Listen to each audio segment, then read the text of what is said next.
Hello student, आपका स्वागत है अल्फा स्टूडियो। आज हम लोग क्या करेंगे, नया चैप्टर स्टार्ट करने वाले बच्चों इस क्लास में, जैव विविधता एवं संरक्षण। ठीक है, क्या हो जाएगा, बायोडायवर्सिटी एंड कंजर्वेशन। इसमें जितने इसके इस चैप्टर के जितने भी इंपॉर्टेंट क्वेश्चन है वो सब हम लोग करने वाले हैं। ठीक है, कौन कौन से बच्चों इंपॉर्टेंट क्वेश्चन होंगे, तो बहुविकल्पी हो जाएगा, अति लघु उत्तरीय हो जाएगा, लघु उत्तरीय प्रश्न और जो दीर्घ उत्तरीय प्रश्न, लॉन्ग क्वेश्चन है, सारे क्वेश्चन हम लोग क्या करने वाले इस क्लास में हम लोग करने वाले हैं। ठीक है, तो कौन कौन से क्वेश्चन बच्चों करोगे बताओ, कौन कौन से क्वेश्चन स्टार्ट करेंगे। सबसे पहले हम लोग कहेंगे बहुविकल्पी प्रश्न। ठीक है, क्या करेंगे, बहुविकल्पी प्रश्न शुरू करेंगे। उसके बाद क्या शुरू करेंगे बच्चों, अति लघु उत्तरीय प्रश्न। ठीक है, अति लघु उत्तरीय प्रश्न। इसके बाद क्या होगा, स्टार्ट लघु उत्तरीय प्रश्न। सबसे लास्ट में लोग क्या करने वाले हैं, दीर्घ उत्तरीय प्रश्न।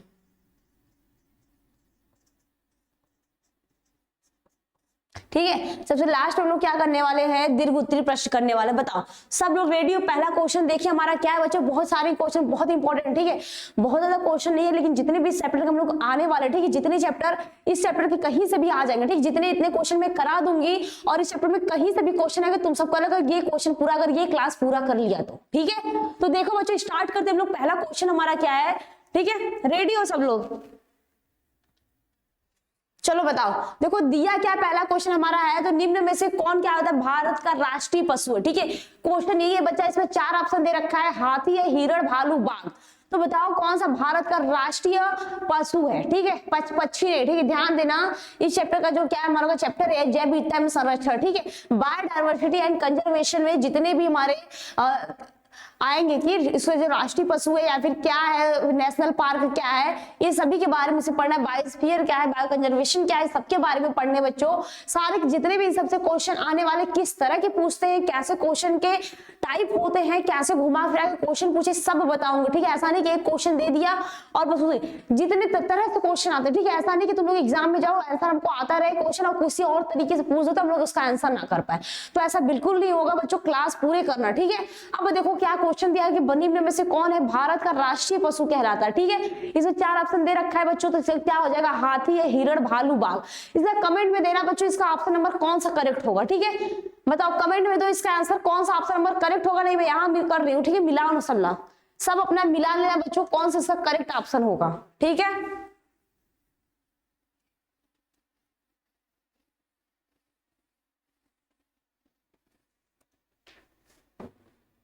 ठीक है, इसका ऑप्शन नंबर डी क्या होगा बच्चों, करेक्ट आंसर होगा। क्या होगा, बाघ। ठीक है, बताओ सबका सही है, जिसका इसका डी ऑप्शन है वो क्या है, करेक्ट है। ठीक है, बताओ जिसका इसका डी ऑप्शन है वो क्या करेक्ट है कि नहीं। ठीक है, देखो क्या होता है, जो भारत का राष्ट्रीय पशु क्या होता है, तो बाघ होता है। ठीक है, क्या लिख सकते हैं बच्चों, भारत का राष्ट्रीय पशु, राष्ट्रीय पशु बाघ होता है। सबको समझ में आया बच्चों, बताओ ये प्रश्न, ये क्वेश्चन सबका क्लियर है। अब देखते हैं बच्चों हमारा अगला प्रश्न क्या है। ठीक है, अब देखिए नेक्स्ट क्वेश्चन क्या है, अगला प्रश्न देखते हैं बच्चों, इससे इंपॉर्टेंट है। ठीक है, देखना सब लोग इससे क्या है क्वेश्चन में। ठीक है, चलना बताना क्या है बच्चों। देखो क्वेश्चन सबको दिख रहा है, वॉइस में क्लियर आ रही है सबको। देखो दिया क्या है, निम्नलिखित में से कौन सा स्तनी क्या होती है, संकटग्रस्त नहीं है।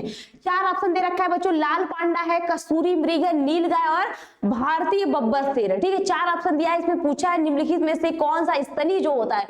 स्तनी से मतलब बच्चों समझ है, जो क्या करते हैं बच्चे देते हैं, वो क्या बोल रहा है, जो स्तनी कौन सी इसमें स्तनी होती है जो क्या करती है, संकटग्रस्त नहीं है, तो इसकी कौन सी बच्चों हो जाएगी, इसका ऑप्शन नंबर कौन सा इसका करेक्ट हो जाएगा, बताओ इसका ऑप्शन नंबर बताओ बच्चों कौन सा करेक्ट हो जाएगा। देखो क्या हो जाएगा इसका, सब लोग कमेंट में आंसर तो देते, मैं यहां लिख रही हूं, सब लोग मिला लो। क्या आ जाएगा बच्चों, नीलगाय। ठीक है, नीलगाय क्या हो जाएगा बच्चों, इसका करेक्ट आंसर हो जाएगा। निम्न जो स्तनी क्या होती है, संकटग्रस्त स्तनी। बाकी जितने भी है, लाल पांडा, कस्तूरी मृग, भारतीय बब्बर शेर, ये सभी क्या है, संकटग्रस्त जातियां हैं। ठीक है, संकटग्रस्त मतलब वही होता है बच्चों जो विलुप्त होने के कगार, या तो बोल सकते हैं जो विलुप्त होने वाली हो या फिर भविष्य में विलुप्त होने की संभावना है, ये तो विलुप्त हो, जिसको हम लोग क्या बोलते हैं, संकटग्रस्त जातियां बोलते हैं। ठीक है, संकटग्रस्त जातियां बच्चों ऐसे इसी को बोलते हैं। ठीक है, जो क्या हो विलुप्त होने वाली या तो भविष्य में विलुप्त होने के कगार पे खड़ी हो, उनको हम लोग क्या बोलते हैं, चाहे वो प्लांट हो। ठीक है, ऐसा नहीं कि बस पशु पक्षी होते हैं। ठीक है, वो चाहे प्लांट हो, कोई भी हो, चाहे एनिमल हो, जो क्या हो संकटग्रस्त, जो विलुप्त होने के कगार पे, तो भविष्य में उसकी संभावना विलुप्त हो जाएंगी, वो क्या होते हैं, संकटग्रस्त जातियां होती, चाहे वो एनिमल हो चाहे प्लांट हो। क्लियर है बच्चों? बताओ, ये क्वेश्चन क्लियर है? इसमें बोल क्या है, संकटग्रस्त नहीं है। ध्यान देना, क्वेश्चन यही पूछा, पहले क्वेश्चन ध्यान से पढ़ना। हम लोग को क्वेश्चन स्टार्टिंग में निम्नलिखित में कौन सा सही संकट, यहाँ नहीं बस संकटग्रस्त दिखा तुम लोग ऊपर टिक मार दिए, लाल पढ़ना। ठीक है, ऐसा नहीं, कम से कम क्वेश्चन ध्यान से पूरा पढ़ना। मैं बार बार कहती हूँ क्वेश्चन बार बार पढ़ना, तो कम से कम पहले क्वेश्चन समझ लेना, क्वेश्चन बोल क्या रहा है, उसके बाद उसका आंसर करोगे ना, तो तुम्हारे सारे क्वेश्चन क्लियर होंगे। ठीक है, सारे आंसर सही लिखोगे। अगर तुमको क्वेश्चन ही नहीं पता कि क्वेश्चन बोल क्या रहा है, उसका आंसर कुछ और लिखोगे, क्वेश्चन कुछ और कह रहा है, और नंबर कहाँ से मिलेगा बताओ? तो नंबर कैसे मिलते हैं बच्चों? इसीलिए ना मेन पॉइंट लिखा जाता है। ये नहीं कि बस कहानी छाप दिया, नंबर अपने घर से दे देगा, वो ऐसा कुछ नहीं होता। तो इसका आंसर क्या हो जाएगा बच्चों? नेक्स्ट क्वेश्चन देखते हैं। ठीक है, एक क्वेश्चन हम लोग को बहुत सारे क्वेश्चन करने हैं, तो हम लोग इसका आंसर क्या हो जाएगा बच्चों? ऑप्शन नंबर सी, जिसका भी हो क्या करेक्ट आंसर। ठीक है, ऑप्शन नंबर सी जिसका है वो क्या इसका करेक्ट आंसर। अब देखते हैं हमारा अगला प्रश्न क्या है। ठीक है बच्चों, बताओ नेक्स्ट क्वेश्चन देखते हैं हमारा क्या हो जाएगा।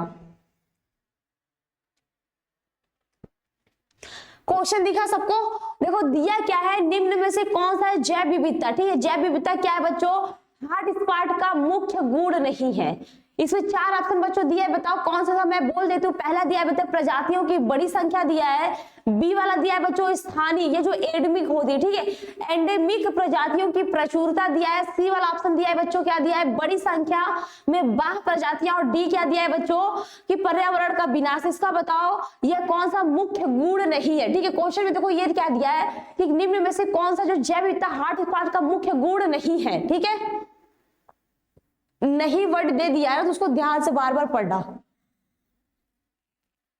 ओके, बताओ क्या इसका ऑप्शन नंबर करेक्ट हो जाएगा? क्लियर सबको? ये बता दो क्या इसका सही होगा। देखो इसका ऑप्शन नंबर सी क्या दिया है बच्चों? इसमें ऑप्शन नंबर सी दिया है बड़ी संख्या में बाह्य प्रजातियां। ठीक है, बड़ी जाति क्या दिया बच्चों? बड़ी संख्या में बाह्य प्रजातियां। ठीक है, बड़ी संख्या में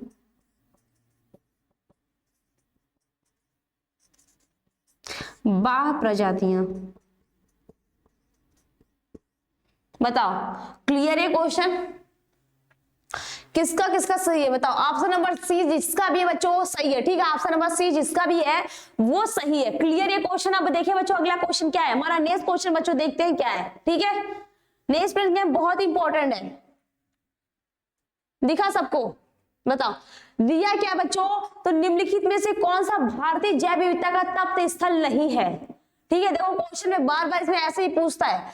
लास्ट में तो दे रहा है भारतीय जैव विविधता तप्त स्थल, लास्ट में तो पढ़ा नहीं और टिक मार दिया ऊपर। ठीक है, कोई भी मार दिया तो इसका क्या हो जाएगा? गलत हो जाएंगे। इसलिए बार बार इसको पहले क्वेश्चन ही ध्यान से पढ़ना। तो दिया क्या निम्नलिखित में से कौन सा क्या भारतीय जैव विविधता क्या होती है, बायोडायवर्सिटी की क्या होती है तप्त स्थल जो हॉट स्पॉट है वो नहीं है। इसमें 4 ऑप्शन दिया है, इंडो बर्मा दिया है, पूर्वी हिमाचल दिया है और पश्चिमी घाट दिया। डी वाला ऑप्शन क्या दिया है जो मेडागास्कर एवं हिंद महासागर द्वीप एवं श्रीलंका। ठीक है, तो ये भारतीय जैव विविधता तप्त स्थल बोला है। तो बताओ इसका ऑप्शन नंबर कौन सा करेक्ट हो जाएगा? देखो ऑप्शन नंबर डी क्या हो जाएगा बच्चों? करेक्ट आंसर हो जाएगा। ठीक है, इसका ऑप्शन नंबर डी क्या हो जाएगा? करेक्ट आंसर हो जाएगा। दिया क्या है? मेडागास्कर एवं हिंद महासागर। ठीक है, बताओ किसका किसका ऑप्शन नंबर डी है वो करेक्ट है। ठीक है,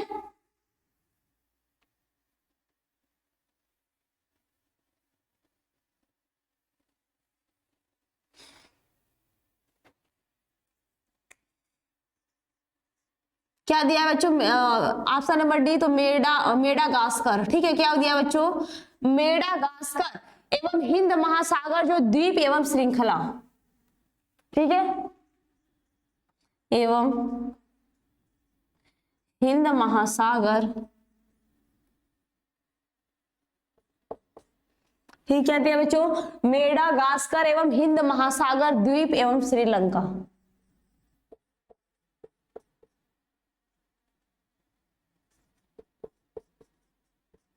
श्रीलंका।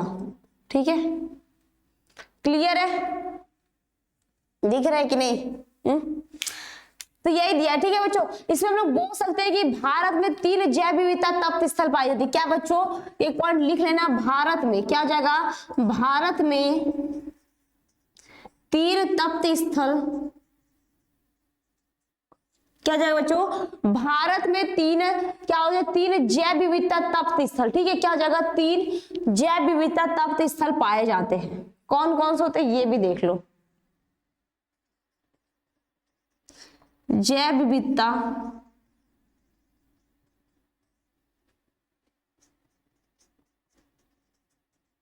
तप्त स्थल। ठीक है, क्या हो जाएगा, भारत में 3 जैव विविधता तप्त स्थल क्या हो जाएगा, पश्चिमी घाट, श्रीलंका, पूर्वी हिमालय एवं इंडस वर्मा क्षेत्र में है। ठीक है, कहां कहां है बच्चों, तो पश्चिमी घाट,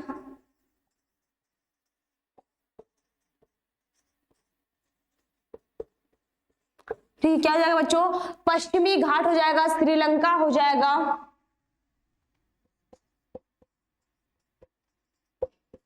ठीक है, क्या हो जाएगा बच्चों, श्रीलंका हो जाएगा, पूर्वी हिमालय हो जाएगा,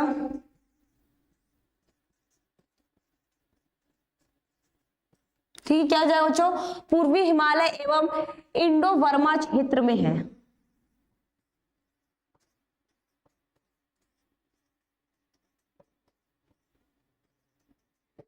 वर्मा क्षेत्र में है।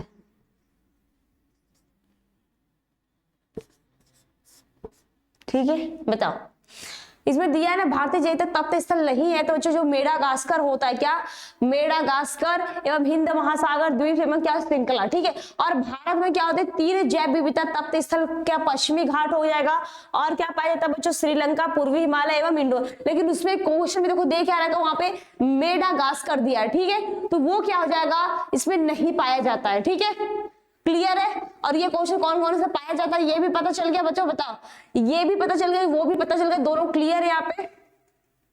अब देखिए अगला प्रश्न क्या हमारा बच्चों, नेक्स्ट क्वेश्चन देखते हैं क्या हो जाएगा।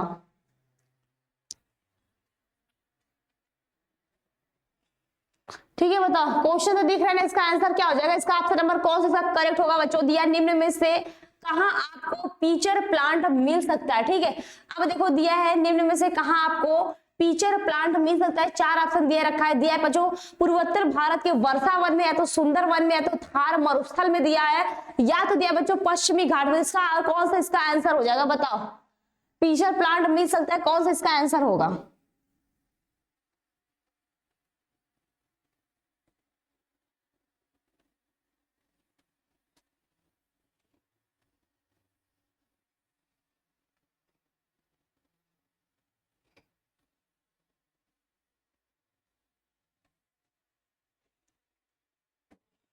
देखो इसका ऑप्शन नंबर 1 क्या हो जाएगा, करेक्ट आंसर। ठीक है, पूर्वोत्तर भारत के वर्षा वन, क्या हो जाएगा बच्चों, जिसका जिसका ऑप्शन नंबर 1 है वो क्या है, करेक्ट आंसर है। ठीक, क्या हो जाएगा, पूर्वोत्तर भारत के वर्षा वन, पूर्वोत्तर भारत के वर्षा वन। ठीक है, बताओ, जिसका जिसका ऑप्शन नंबर ए है बच्चों क्या है, इसका करेक्ट आंसर है। ठीक है, अब देखते हैं बच्चों अगला प्रश्न क्या है। ठीक है, अब नेक्स्ट क्वेश्चन देखते हैं हमारा क्या हो जाएगा।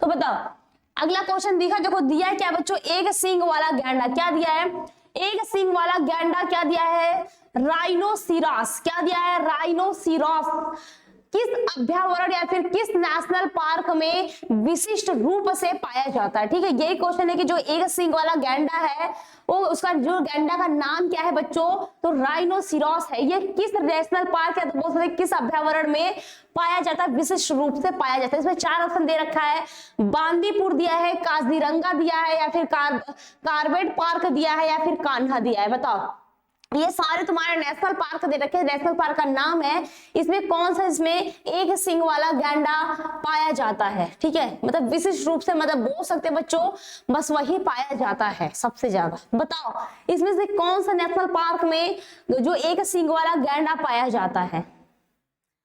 देखो मैं आंसर लिख रही हूँ, अपना सब लोग मिला लो। ठीक है, इसका ऑप्शन नंबर बी क्या हो जाएगा, करेक्ट आंसर। ठीक है, काजीरंगा, क्या हो जाएगा बच्चों, काजीरंगा। क्लियर है क्वेश्चन? बताओ, काजीरंगा क्लियर है क्वेश्चन? यहां तक सबका ऑप्शन नंबर बी जिसका है बच्चों वो करेक्ट आंसर है। ठीक है, ऑप्शन नंबर बी जो है वो सबका जिसका ऑप्शन नंबर बी है वो करेक्ट आंसर है। ठीक है, अब देखिए अगला क्वेश्चन क्या है बच्चों, बताओ। इसमें कुछ बताने लायक तो है नहीं, जितने बताना था वो मैंने बता दिया। ठीक है, आप बोल सकते क्वेश्चन बहुत कराने हैं तुम लोग को। ठीक है, तो अब अगला क्वेश्चन देखते हैं।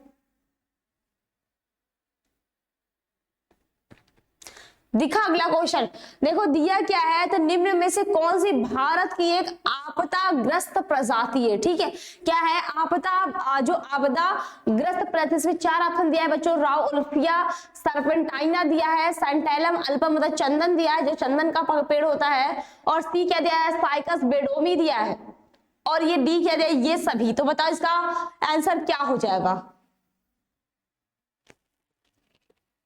बताओ इसका क्या आंसर हो जाएगा? कौन सा इसका बच्चों ऑप्शन नंबर इसका करेक्ट हो जाएगा? इसमें से कौन से जो भारत में जो इंडिया में क्या करता है एक आपदाग्रस्त प्रजाति है, इसका बच्चों ऑप्शन नंबर डी क्या हो जाएगा करेक्ट? जिसका ऑप्शन नंबर डी है बच्चों क्या है करेक्ट आंसर है। ठीक है, क्या है ऑप्शन नंबर डी, सभी। क्या आ जाएगा बच्चों?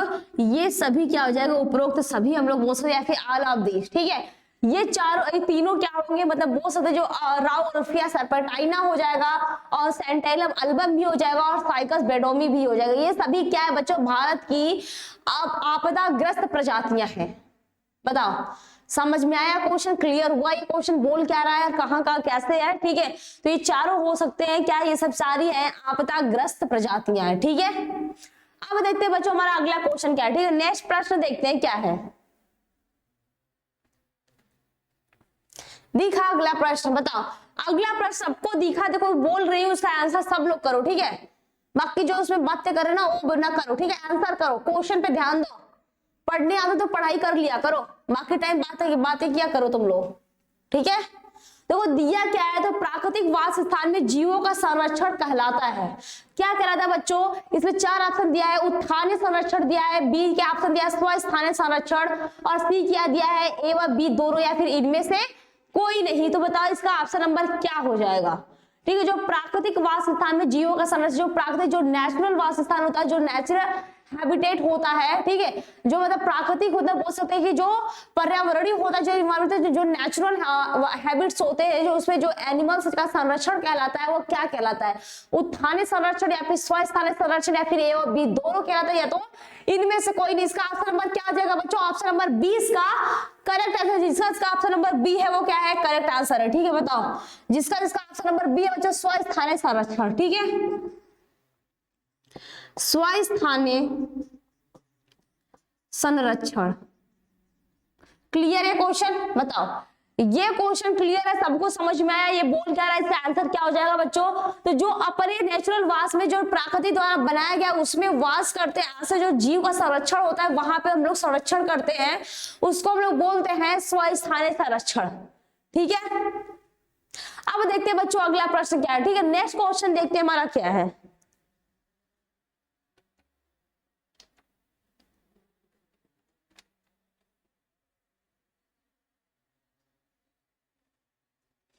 दिखा अगला प्रश्न, देखो दिया क्या है, तो भारत में अभ्यावरणों की कुल संख्या है। ठीक है, इसमें 4 ऑप्शन दे रखा है। पहला दिया है 515, बी वाला दिया है 480, और सी क्या दिया है 520 दिया है बच्चों, और डी क्या दिया है 490।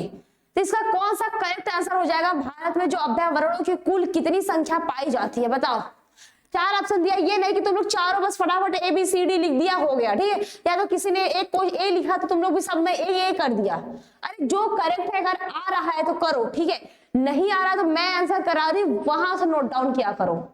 ठीक है, गलत फलत मत लिया करो, और जो क्लास में पढ़ने आते तो पढ़ लिया करो। ठीक है, देखो इसका ऑप्शन नंबर क्या हो जाएगा बच्चों? ऑप्शन नंबर ए इसका करेक्ट आंसर हो जाएगा। ठीक है, 515। तो बोल सकते हैं भारत में अभ्यावरणों की कुल कितनी संख्या पाई जाती है? तो 515 पाई जाती है। सही है, बताओ क्लियर यहां तक के क्वेश्चन सारे। अब देखते हैं बच्चों अगला प्रश्न क्या है। ठीक है, नेक्स्ट क्वेश्चन की तरफ चलते हैं। क्या है हमारा? दिखा अगला प्रश्न, देखो दिया क्या है, तो एशियाई शेरों के लिए एकमात्र प्राकृतिक वास गिर जो गिर है राष्ट्रीय उद्यान स्थित है, ये कहाँ पे स्थित है, ठीक है। जो एशियाई शेरों के लिए जो लांस के लिए जो एकमात्र जो प्राकृतिक मतलब नेचुरल जो हैबिटेट्स है, मतलब नेशनल, ठीक है, नेशनल और नेचुरल हैबिटेट्स है, वो कहाँ पे स्थित है बताओ, उत्तराखंड में, गुजरात में, मध्य प्रदेश या फिर राजस्थान। इसका कौन सा बच्चों करेक्ट आंसर हो जाएगा बताओ, ऑप्शन कौन सा इसका करेक्ट आंसर हो जाएगा बच्चों, बोलो इसका ऑप्शन नंबर कौन सा सही होगा।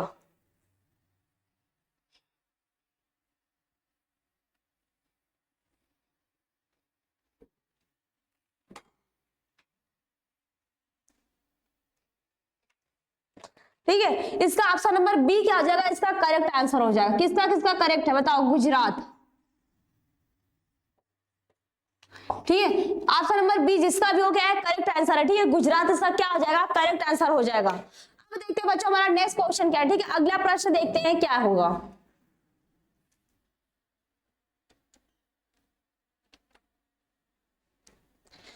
दिया अगला क्वेश्चन, देखो दिया क्या है, तो वन्य जीव संरक्षण अधिनियम किस वर्ष में पारित किया गया, बताओ किस सन में स्टार्ट किया गया। जो वन्य जीव संरक्षण जो एनिमल्स रहते हैं जो वन में, ठीक है, मान सकते जो हमारे जंगलों में जो एनिमल्स रहते हैं उनका जो संरक्षण होता है, उनका जो हम लोग संरक्षण स्टार्ट किए, ये नहीं कि विलुप्त न हो, उनको बचाया जाए, ठीक है, तो उनको उसका जो अधिनियम है किस वर्ष में पारित किया गया ये बताओ। सन 1986 में या फिर 1972 या तो 1991 या तो 1981 में, बताओ इसका आंसर नंबर कौन सा करेक्ट हो जाएगा।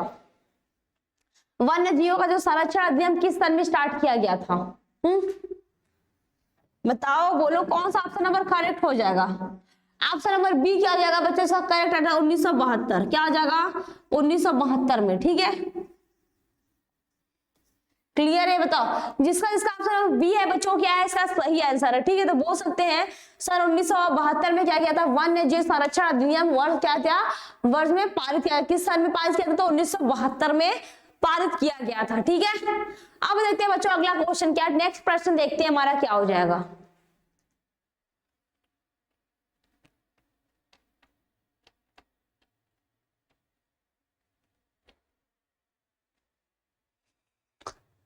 अगला प्रश्न दिखा, देखो दिया क्या है, तो दुधवा राष्ट्रीय उद्यान स्थित है, कहाँ पे स्थित है बच्चों, ये चार ऑप्शन दिया है, उत्तर प्रदेश में, असम में या फिर झारखंड, राजस्थान, तो इसका कौन सा ऑप्शन नंबर करेक्ट हो जाएगा, ठीक है, दुधवा राष्ट्रीय उद्यान कहाँ पे स्थित है, तो इसका बोल सकते हैं उत्तर प्रदेश में, कहाँ पे, इसका ऑप्शन नंबर ए इसका करेक्ट आंसर हो जाएगा, ठीक है, उत्तर प्रदेश में, ठीक है, बताओ क्लियर है क्वेश्चन, ये क्वेश्चन क्लियर है। अब देखिए बच्चों अगला प्रश्न क्या, हमारा नेक्स्ट प्रश्न देखते हैं क्या हो जाएगा, ठीक है, यहां तक तो सबका क्लियर है ना। अब देखते हैं अगला क्वेश्चन क्या है हमारा,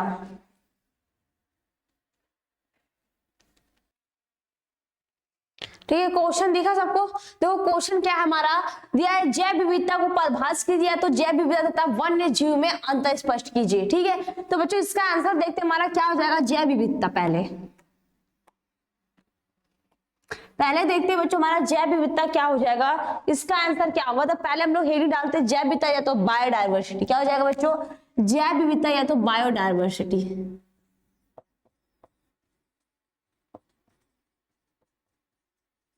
बायोडायवर्सिटी या तो बच्चों हो जाएगा जैव विविधता।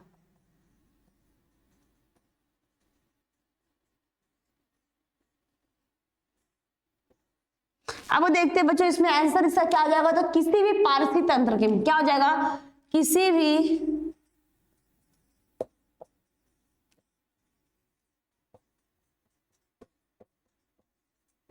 पारिस्थितिकीय तंत्र में, ठीक क्या हो जाएगा, किसी भी पारिस्थितिकीय तंत्र एवं वातावरण में,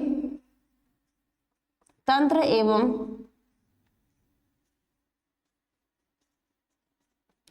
वातावरण में, ठीक है, किसी भी पारिस्थितिक तंत्र एवं वातावरण में क्या होता है, पारस्परिक निर्भरता तथा अन्योन्य क्रियाएं करते हैं, पारस्परिक निर्भरता तथा अन्योन्य क्रियाएं करते हैं,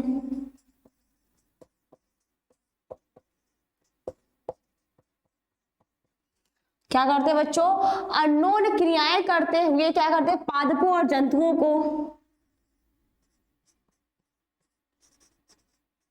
करते हुए पादपों एवं जंतुओं को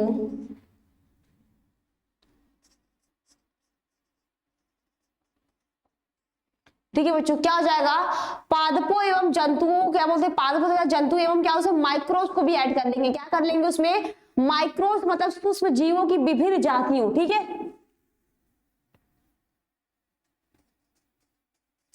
जंतुओं एवं सूक्ष्म जीवों की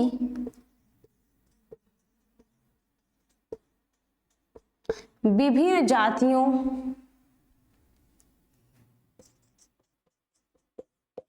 क्या हो जाएगा बच्चों, सूक्ष्म जीवों के क्या हो जाएगा कि विभिन्न जातियों को बोल सकते हैं, उसमें स्वभाव क्या हो सकता है, उसमें स्वभाव, संरचना, ठीक है बच्चों, क्या क्या उसमें हो जाएगा, स्वभाव हो जाएगा, संरचना हो जाएगा, उसकी आकार हो जाएगी एवं उसकी क्या होती है, आकृति में भिन्न होते हैं, आकार एवं आकृति में भिन्न, ठीक है, क्या हो जाएगा, इसकी स्वभाव, संरचना, आकार एवं आकृति में क्या होते हैं, भिन्न का पाया जाना हमारा क्या कहलाता है बच्चों, जैव विविधता कहलाता है। का पाया जाना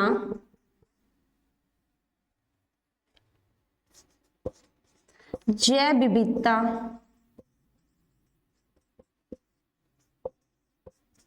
बायोडाइवर्सिटी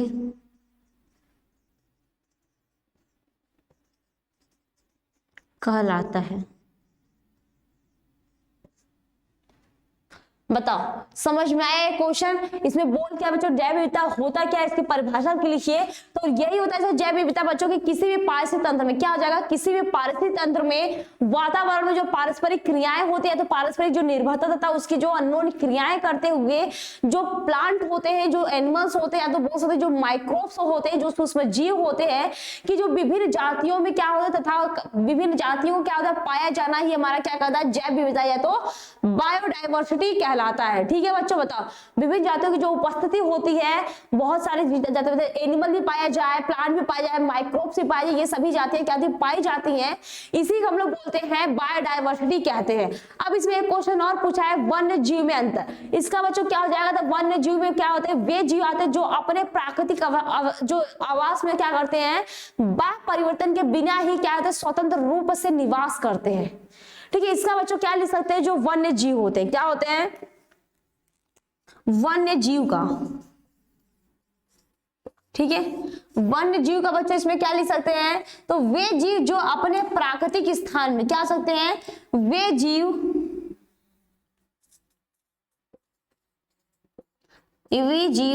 जो अपने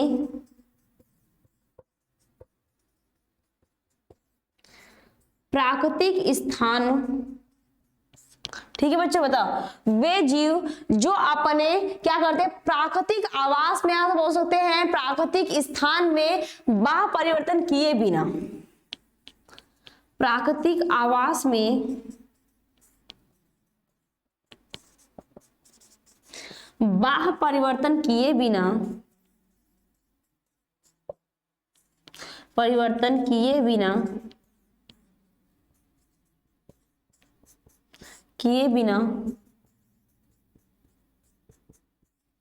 स्वतंत्र रूप से, क्या बच्चों जो होगा, स्वतंत्र रूप से क्या होते हैं, रहते हैं। ठीक है, स्वतंत्र रूप से निवास करते हैं,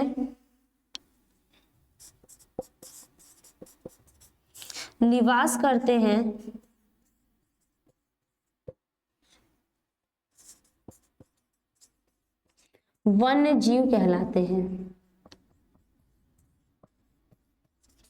ठीक है, बताओ क्या कहलाते हैं? वन्य जीव। ये क्वेश्चन क्लियर हुआ बच्चों? बताओ ये क्वेश्चन समझ में आया? इसमें बोल क्या रहा है? तो जैव विविधता को परिभाषित कीजिए, या तो जैव विविधता में वन्य जीव में अंतर स्पष्ट कीजिए, तो यही हो जाएगा बच्चों वन्य जीव। इसमें तो मैंने बता दिया कि इसमें क्या होते हैं, प्लांट होते हैं, एनिमल, और क्या होते हैं, माइक्रोब्स, ये क्या होते हैं, पाए जाते हैं। और इनकी सभी जातियों का जो पाया जाना ये बायोडायवर्सिटी के अंतर्गत आता है। और वन्य जीव बच्चों क्या होता है, सबको दिख रहा है ना, ये मत बोलना कि नहीं दिख रहा है, ठीक है? सबको दिख रहा है ना सारे क्वेश्चन, ठीक है? इसका आंसर भी दिख रहा है, क्वेश्चन भी दिख रहा है, स्क्रीनशॉट भी लेना है तो ले लो, ठीक है? अब देखो इसमें जो वन्य जीव होते हैं बच्चों, होता क्या है, तो इसमें बोल सकते हैं वन्य जीव ये जीव होते हैं जो क्या करते हैं, अपने प्राकृतिक वास में ही क्या करते हैं, बिना बिना कोई परिवर्तन किए, बिना बाह्य परिवर्तन किए ही स्वतंत्र रूप से रहते हैं। उसे हम लोग क्या कहते हैं, वन्य जीव कहते हैं। क्लियर ये क्वेश्चन? अब बच्चों देखते हैं हमारा नेक्स्ट क्वेश्चन क्या है, ठीक है? अगला क्वेश्चन देखते हैं हमारा क्या हो जाएगा।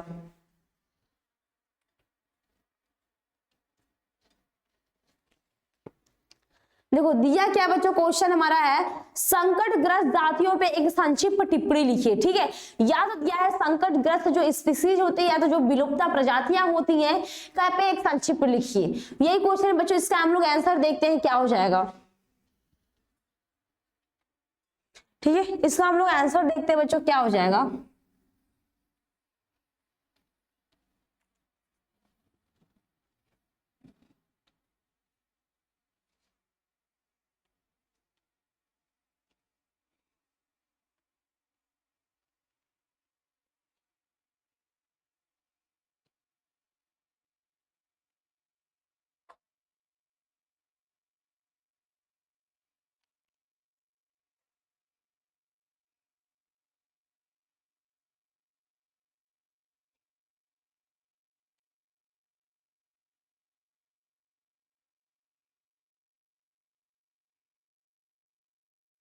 ठीक है बच्चों, देखते हैं हमारा संकटग्रस्त जातियां किसे कहते हैं।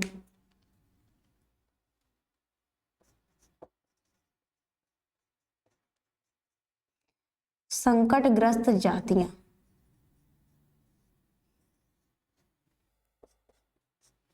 ठीक है बच्चों? इसमें हो जाएगा इन श्रेणियों में, क्या हो जाएगा बच्चों, इन श्रेणियों में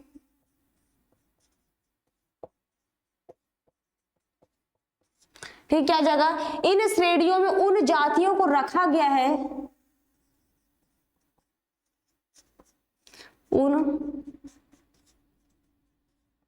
जातियों को रखा गया है, ठीक, क्या हो जाएगा, उन जातियों को रखा गया है जिनकी जो जनसंख्या हो बहुत तेजी से घटी हो, क्या हो, जिनकी जनसंख्या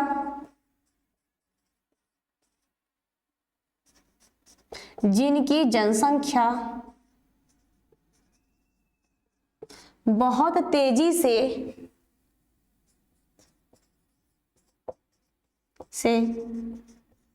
घटी हो, ठीक, क्या हो, बहुत तेजी से घटी हो या तो घटी है, और क्या हो, इन जातियों क्या, और भविष्य में क्या हो जाएगा बच्चों, और भविष्य में, ठीक है, भविष्य में क्या हो जाएगा बच्चों, विलुप्त होने की खतरा उत्पन्न हो,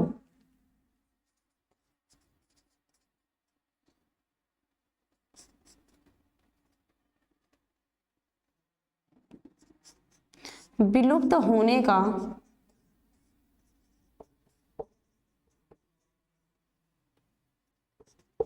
खतरा उत्पन्न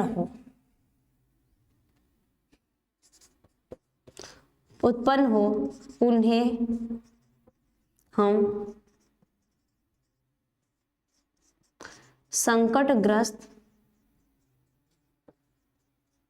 जातियां कहते हैं, ठीक है? बताओ ये क्वेश्चन क्लियर है, समझ में आया? क्वेश्चन आंसर दोनों दिख रहा है ना? देखो बोल क्या रहा है बच्चों, जो संकटग्रस्त जाति हम लोग साफ एक वर्ड में, ये एक लाइन में अगर आंसर लेना तो यही बोल सकते हैं, जो क्या हो, जिनकी संख्या बहुत तेजी से घटी है तो भविष्य में उसको विलुप्त होने का खतरा हो, ठीक है? यही लिखा है कि इन श्रेणियों में या फिर इन, इसमें यही सब जातियां लेते हैं हम लोग। इसमें ऐसे जो जातियां को रखा गया जिनकी जो संख्या बहुत तेजी से घटी हो और उनकी क्या भविष्य में विलुप्त होने का खतरा उत्पन्न हो, उन्हें हम लोग क्या बोलते हैं, संकटग्रस्त जातियां कहते हैं। क्लियर है क्वेश्चन? बोलो ये क्वेश्चन यहां तक क्लियर है बच्चों? अब देखते हैं हमारा नेक्स्ट क्वेश्चन क्या है, ठीक है? अगला प्रश्न देखें, ये क्लियर है ना। अब देखते हैं अगला क्वेश्चन क्या है हमारा बच्चों, ठीक है।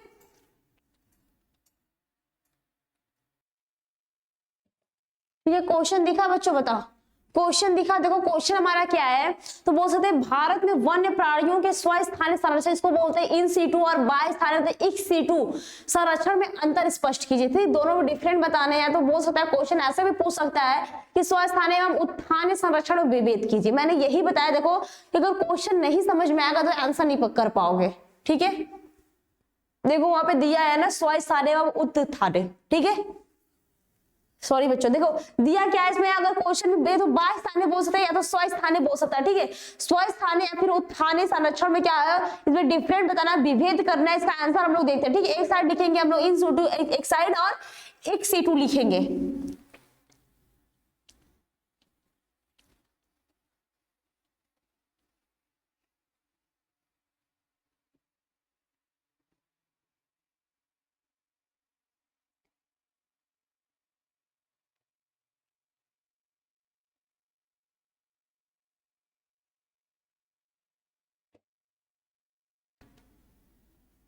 ओके, अभी सिर्फ क्वेश्चन का आंसर देखते हैं। एक साइड लिखेंगे हम लोग, क्या लिखेंगे, एक साइड स्वस्थानीय संरक्षण लिखते हैं और दूसरे साइड क्या लिखते हैं, बाह्य स्थानीय संरक्षण, ठीक है। एक साइड क्या लिखेंगे, स्वस्थानीय संरक्षण, संरक्षण इसको बोल सकते हैं इन सीटू, क्या बोल सकते हैं, इन सीटू कंजर्वेशन। और एक साइड क्या लिखेंगे हम लोग, बाह्य स्थानीय संरक्षण, क्या लिखेंगे, बाह्य स्थानीय संरक्षण, ठीक है। इसको बोलते हैं इक्स सीटू, ओके।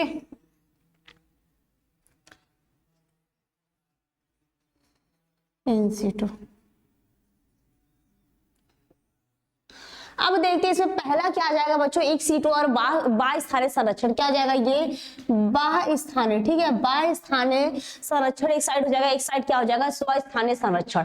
इसमें देखते हैं दोनों में क्या क्या डिफरेंस तो होते हैं, दोनों में अलग अलग पॉइंट देखते हैं। तो पहले जो स्वस्थानीय संरक्षण होता है बच्चों, उसको कहते हैं क्या, एक बार ध्यान से सुन लो। तो हम लोग बोल सकते हैं संरक्षण जिसमें क्या होता है, जो जैव विविधता को हम लोग प्राकृतिक आवास में अथवा मानव द्वारा जो निर्मित पर्यावरण तंत्र होता है में ही क्या संरक्षित किया जाता है। ऐसे जो संरक्षण होते हैं, ऐसे जो पर्यावरण निर्माण होता है, इसको हम लोग बोल सकते हैं स्वस्थानीय संरक्षण।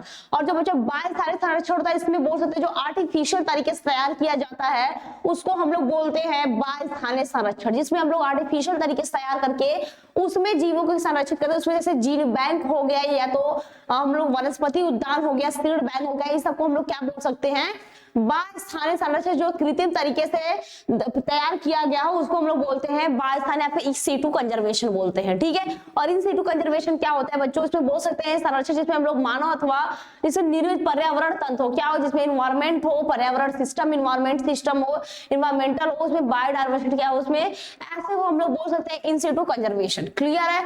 अब इसमें एक एक पॉइंट बच्चों देख लेते हैं क्या हो जाएगा। तो पहला पॉइंट इसमें क्या हो जाएगा, स्वस्थानीय संरक्षण में बोल सकते हैं पहला इन सीटू कंजर्वेशन, क्या हो जाएगा बच्चों, इन सीटू कंजर्वेशन में हम लोग यही बोल सकते हैं कि यहाँ पे जो वन्य जीवों, क्या हो जाएगा बच्चों, यहाँ, ठीक है, यहाँ वन्य जीवों एवं पादपों को, यहाँ वन्य जीवों और पादपों को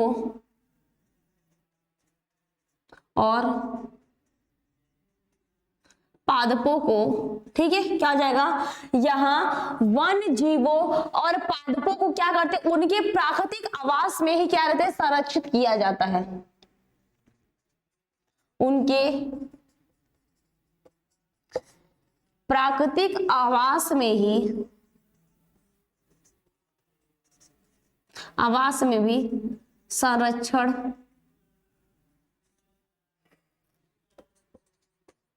किया जाता है।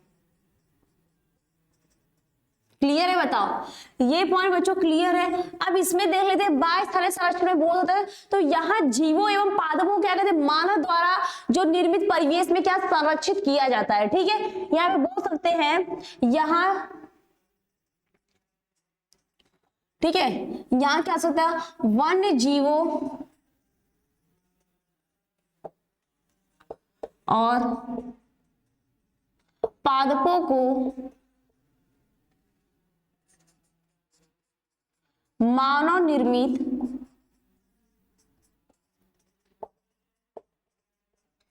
पर्यावरण में संरक्षित किया जाता है।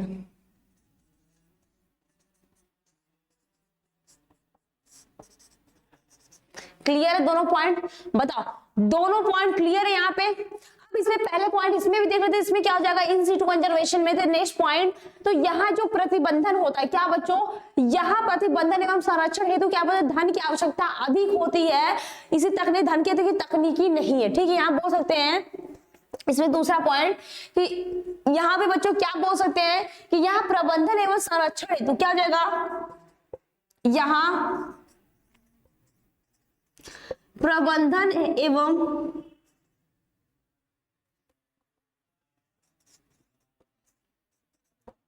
संरक्षण हेतु, ठीक क्या जाएगा बच्चों, यहाँ प्रबंधन एवं संरक्षण हेतु क्या किया जाए, धन की आवश्यकता अधिक होती है। क्या होती है, धन की आवश्यकता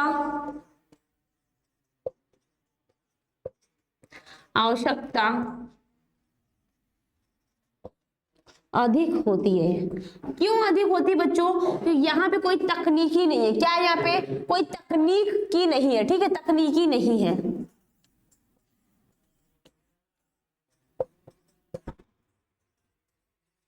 क्लियर है? अब इसमें दूसरा पॉइंट क्या हो जाएगा, इन सीटू कंजर्वेशन में, इन सीटू कंजर्वेशन हो गया। अब देखो इन सीटू कंजर्वेशन में क्या होता है, तो यहाँ जो प्रबंधन होता है हम संरक्षण बोल सकते हैं, तो तकनीक की आवश्यकता अधिक होती है, ठीक है। क्या होती है यहाँ पे,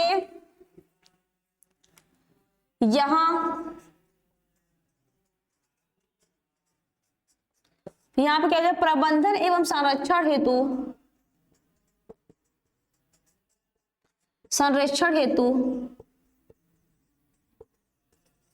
तकनीक की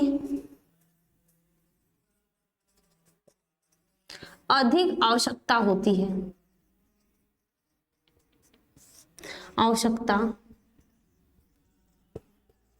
है, बताओ क्लियर है दोनों पॉइंट? ये दोनों पॉइंट बच्चों क्लियर है कि नहीं, ये बता दो। ये दोनों पॉइंट क्लियर है? अब देखते हैं बच्चों इसमें नेक्स्ट पॉइंट, और यहाँ पे लिख दो, क्या चलेगा, यहाँ पे समझ में आएगा। तीसरा पॉइंट दिखेगा ना, तो तीसरा पॉइंट यहाँ नीचे लिख दो, सबको दिखेगा। देखो इसमें तीसरा पॉइंट में हो क्या है, यह संरक्षण क्या होती है, जो प्राकृतिक विधि होती है। क्या बच्चों, यह संरक्षण प्राकृतिक विधि होती है। क्या होती है, यह संरक्षण प्राकृतिक विधि होती है,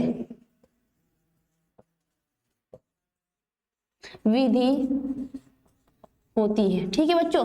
जैसे उदाहरण में बोल सकते हैं अभ्यावरण या फिर राष्ट्रीय स्थान। क्या हो सकता है एग्जाम्पल में इसके, अभ्यावरण, राष्ट्रीय स्थान, ठीक है। मैं बोल रही हूँ वो सुनाई दे रहा है, भले ना दिखे लेकिन बोल रही, देखो जो बोल रही वही लिखी हूँ, ठीक है। नीचे तुम्हारा राष्ट्रीय स्थान या तो राष्ट्रीय स्थान हो जाएगा, ठीक। एग्जाम्पल मैंने यही लिखा है इसमें कि राष्ट्रीय स्थान क्या हो जाएगा बच्चों, एग्जाम्पल में इसके अभ्यावरण और राष्ट्रीय स्थान। इसमें क्या हो जाएगा तीसरा पॉइंट, तो इसमें हम लोग बोल सकते हैं यह संरक्षण क्या होती है, कृत्रिम विधि होगी। क्या होती है बच्चों, यह संरक्षण कृत्रिम विधि होती है,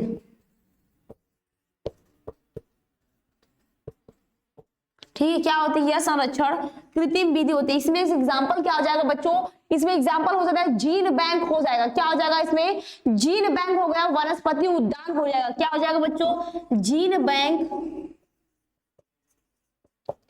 राष्ट्रीय वनस्पति उद्यान। क्या हो जाएगा बच्चों, वनस्पति उद्यान। बताओ क्लियर है दोनों point, in situ conservation, in situ conservation, दोनों पॉइंट क्लियर है, बता दो। क्वेश्चन आंसर दोनों है बच्चों, स्क्रीनशॉट लेना तो ले लो, नहीं तो मैं बता दूं, इसके बारे में समझा दूं, ठीक है। इसके बारे में बच्चों समझ लो, इसमें बोल क्या रहा है, इन सीटू कंजर्वेशन, एक सीटू कंजर्वेशन। तो इसमें बच्चों यही होता है जो इन सीटू कंजर्वेशन होता है। तो हम लोग बोल सकते हैं इसमें जो वन्य जीव पाए जाते हैं, जो पादप पाए जाते हैं, इनके प्राकृतिक आवास में इसको संरक्षित किया जाता है। लेकिन एक सीटू कंजर्वेशन बच्चों क्या बोल रहा है कि यहाँ के जो वन्य जीवों और पादपों को क्या कहता है, मानव निर्मित पर्यावरण में संरक्षित किया जाता है। क्लियर है? अब दूसरे पॉइंट में क्या बोला कि जो यहाँ का प्रबंधन होता है हम संरक्षण हेतु बोल सकते हैं धन की आवश्यकता अधिक होती है, क्योंकि यहाँ पे तकनीकी व्यवस्था नहीं है, ठीक है। यहाँ पे कोई तकनीक कोई सब क्या है, नेचुरल है। यहाँ पे पर्यावरण को देख रेख के लिए क्या इसमें धन की आवश्यकता होती है, लेकिन जो इन सिटू कंजर्वेशन बच्चों होता है यहाँ पे क्या होती है, यह प्रबंधन क्या करता है, यह संरक्षण हेतु तकनीक की अधिक आवश्यकता होती है। क्या कि यहाँ पे सब चीज टेक्निकल होते हैं, उसके हिसाब से जो मानव निर्मित आर्टिफिशियल तरीके से इसको तैयार किया जाता है, तो सब कुछ वहां पे धन की आवश्यकता होती है। मेन पॉइंट क्लियर हुआ कि नहीं, इन सिटू कंजर्वेशन, इन सिटू कंजर्वेशन, बताओ सब लोग ये क्वेश्चन क्लियर हुआ कि नहीं? ये बहुत बार पूछा है बच्चों, ध्यान से सारे क्वेश्चन करना, ठीक है। बहुत ज्यादा क्वेश्चन नहीं है, लेकिन जितना भी सारे इंपॉर्टेंट, इससे बाहर तो कहीं आ ही नहीं सकता क्वेश्चन। अगर जितना क्लास में बता रही हो, अगर उतने भी तुम सब कर लो ना, तो ऐसा नहीं कि तुम लोग, लेकिन तुम लोग की मेन प्रॉब्लम क्या है कि अगर ये क्वेश्चन अगर नहीं बताया तुम उसी के पीछे भागोगे। अरे जितना बता दिया गया उतना तो कम से कम पढ़ लो, ठीक है। अगर 100 मार्क्स का तुम्हारा क्वेश्चन पेपर आता है, ठीक है, अगर 90 मार्क्स का तुमको बता दिया गया तो उसको नहीं पढ़ोगे, और जो 10 नंबर का छूटा हुआ है उसके पीछे दिन रात भागे रहोगे कि वो कहीं से मिल जाए। अगर जो पहले जो पास है उसको तो कम से कम क्लियर कर लो, उसको इतना ज्यादा रिपीट करो कि तुमको कहीं से भी क्वेश्चन आ जाए, ठीक है, कहीं से भी क्वेश्चन 1 नंबर के आ जाए या फिर ऑप्शन कहीं से भी आ जाए, तुम उसको लिख दो, ठीक है। ये नहीं कि ये मत दे, ये भी देखो। और बच्चे करते क्या है, एग्जाम के एक दिन पहले पढ़ाई करेंगे, बहुत पूरा कॉपी किताब गोलिया लेंगे, सोचेंगे कहीं से मिल जाए बस पढ़ लो, और एग्जाम में क्या हुआ, किसी का आंसर किसी भी लिख के आ जाएंगे, बोलेंगे बहुत अच्छा पेपर हुआ है, बाद में मिलाने पे कहेंगे कि इसमें का आंसर तो इसमें लिख दिया, ठीक है। यही होते हैं लास्ट में पढ़ने वाले। तो पहले से तैयारी करो, हर क्वेश्चन का आंसर समझो, हर प्रश्न क्या है, क्या रहा है, उसका मतलब समझो, ठीक है। उसके बाद हमारे एग्जाम में ना ऐसे नहीं आते सबके मार्क्स 100 में से 100 मार्क्स, ठीक है। जो बच्चे के 100 में से 100 मार्क्स आते हैं ऐसे नहीं आते, वो एक दिन की पढ़ाई में तो बिल्कुल नहीं आने वाले हैं, ठीक है। एक दिन की पढ़ाई में बिल्कुल नहीं आने वाले हैं। तुम सोच लो कि 100 में से 100 मार्क्स आ जाए तो देखो, पास होने को नहीं बोल रहे, पास होने को हर बच्चा पास होगा, ठीक है, हर बच्चा पास होता है, लेकिन लाना क्या, अच्छे मार्क्स लाने। ये एक ही सब्जेक्ट में तुमको महारत हासिल नहीं करनी है, बाकी सारे सब्जेक्ट है उसमें भी तुमको महारत हासिल करनी है। तो सारे सब्जेक्ट जो, अगर मान लो तुमको टफ सब्जेक्ट लग रहा है, ठीक है, जो टफ सब्जेक्ट लग रहा है तो उस पर ज्यादा फोकस दो, उस पर ज्यादा टाइमिंग दो, अभी से स्टार्ट कर लो, ठीक है, तुम्हारे एग्जाम होने पक्के हैं। तो जो तुमको टफ सब्जेक्ट हो थोड़ी ज्यादा टाइम है, बाकी सब्जेक्ट मानो कि 1 घंटे दे रहे तो उसमें 10 मिनट एक्स्ट्रा दो ना, 20 मिनट एक्स्ट्रा टाइम दो उस पे, कि वो सब्जेक्ट भी जिस पे नहीं आ रहा, जो क्वेश्चन फंसा उस पे एकदम ध्यान दो ना। 2-3 बार पूछो, ऐसा थोड़ी ना है कि तुमको अगर मान लो तुम्हारे क्लास में दिया है तो ऐसे थोड़ी ना कि ऐसे दे देगा। अरे बाकी बच्चे तो पढ़ के गए ना, बाकी बच्चे वहां से पढ़ के गए ना वहां पे एग्जाम देने। अरे जो पहले से टॉपर करते आ रहे हैं, क्या वो सब बिना पढ़े आ गए? बस डायरेक्ट एक दिन में कॉपी उठाया, बुक कॉपी सीरीज सब एक साथ पढ़ के खाली हो जाओगे, क्या तुम्हारे नंबर आ जाएंगे? ऐसे ही ऐसे नहीं आने वाले, ठीक है। तो पढ़ाई करो, जो क्वेश्चन क्लास में बताया जा रहा है उसको कम से कम क्लियर याद कर लो, उसको लिख के, ऐसा नहीं कि तुमने रट्टा मार लिया होगी पढ़ाई, जब से लिखोगी ना कोई वैल्यू पता नहीं चलेगी तुम्हारी वैल्यू है कहाँ पे। तो राइट करो, अपने कॉपी में लिखो, टाइमिंग का करो, ठीक है, इतने टाइम में हमको इतने क्वेश्चन फिलअप करने हैं कॉपी में। अरे जब मैदान में जाओ, क्या अगर मान लो तुम्हारे 1 घंटे का पेपर है तो तुमको ये सॉल्व करो ना, मुझे अगर 1 घंटे में 60 मिनट होते हैं, ठीक है, 60 तो ये क्वेश्चन करो, हमारे सारे क्वेश्चन 50 मिनट में हो जाए, 10 मिनट बचे तो मैं उस पर रिवीजन कर लूं कि मैंने सही आंसर लिखा है कि नहीं, ठीक है। तो उसके हिसाब से प्रिपरेशन करना स्टार्ट कर दो बच्चों, क्योंकि एग्जाम तुमको देने, नंबर तुमको लाने, बाकी जो पढ़ा रहे बस वो बता ही सकता है, तुम्हारी कॉपी लिख के नहीं लिख सकता है। जो तुमको पढ़ा रहे बच्चों वो क्या तुम्हारी कॉपी लेके लिखेंगे? नहीं ना, लिखना है तो तुमको कॉपी, एग्जाम में तुमको बैठने, मार्क्स तुम्हारे आएंगे, सब जो है बस तुमको बता सकता है, गाइडिंग ही कर सकता और कुछ नहीं कर सकता, तुमको घोर के पिला नहीं सकता, कोई शहद नहीं है, ठीक है। तो पढ़ाई करनी है तो मन से पढ़ाई करो, ये दिखावे के लिए पढ़ाई तो बिल्कुल मत करो, ठीक है। नंबर लाने, पास तो सब हो जाओगे, ठीक है। तो ये देखो हम लोग टॉपिक पे आते हैं, ठीक है। ये हमारा टॉपिक क्या है बच्चों, इन सिटू और एक्स सिटू कंजर्वेशन। इसमें बोला क्या है, तो जो हमारे जिसमें बोलते हैं, 3 पॉइंट मैंने इसमें थे, 3 ही पॉइंट लिखा है मैंने, बहुत इंपॉर्टेंट है कि यही 3 पॉइंट। अगर मान लो तुम्हारे ऐसे डिफिनेशन भी आ सकते हैं कि इन सिटू कंजर्वेशन होता है क्या, उसमें टिप्पणी लिखे तो हम लोग एक साइड का पूरा लिख दोगे, आ जाएगा तुम्हारा आंसर, ठीक है। इतने में तुमको नंबर दे देगा। इन सिटू कंजर्वेशन होते क्या, तो यहाँ हम लोग बोल सकते हैं बच्चों, यहाँ पे वन्य जीवों और पादपों क्या होता है, उनके प्राकृतिक आवास में संरक्षित किया जाता है, और इनको क्या कहते हैं, प्रबंधन एवं संरक्षण के लिए धन की अधिक आवश्यकता होती है, क्योंकि यहाँ पे कोई तकनीक नहीं होती। और तीसरे पॉइंट बच्चों क्या है, कि यह संरक्षण होती है, प्राकृतिक विधि होती है, क्या नेचुरल मेथड होता है, नेचुरल विधि होती है। इसमें हम लोग एग्जांपल में बोल सकते हैं कि क्या अभ्यावरण हो जाएगा और नेशनल पार्क, जो राष्ट्रीय क्षेत्र होते हैं, राष्ट्रीय स्थान होते हैं। क्लियर है इन सिटू कंजर्वेशन? बताओ इन सिटू कंजर्वेशन क्लियर है? अब देखते हैं बच्चों एक्स सिटू कंजर्वेशन क्या होता है। तो इसमें बोल सकते हैं कि यह क्या होता है, यहाँ जो वन्य जीवों का जो पादप का जो मानव निर्मित जो होते हैं, क्या मानव निर्मित जो पर्यावरण में इसका क्या किया जाता है, संरक्षण किया जाता है। इसमें नेक्स्ट पॉइंट क्या बोला कि यहाँ का जो प्रबंधन एवं संरक्षण है तो जो तकनीक की अधिक आवश्यकता होती है, क्या यहाँ पर टेक्निकल की अधिक आवश्यकता होती है। और ये जो संरक्षण होता है क्या बच्चों, ये कृत्रिम विधि होती है, क्या आर्टिफिशियल मेथड होता है, ठीक है। और इसमें एग्जाम्पल में क्या आ जाएंगे, ये जीव बैंक आ जाएंगे और वनस्पति उद्यान आ जाएगा। ये क्वेश्चन क्लियर है, बताओ। अब देखते हैं बच्चों हमारा नेक्स्ट क्वेश्चन क्या है, ठीक है। अगला क्वेश्चन देखते हैं हमारा क्या होगा।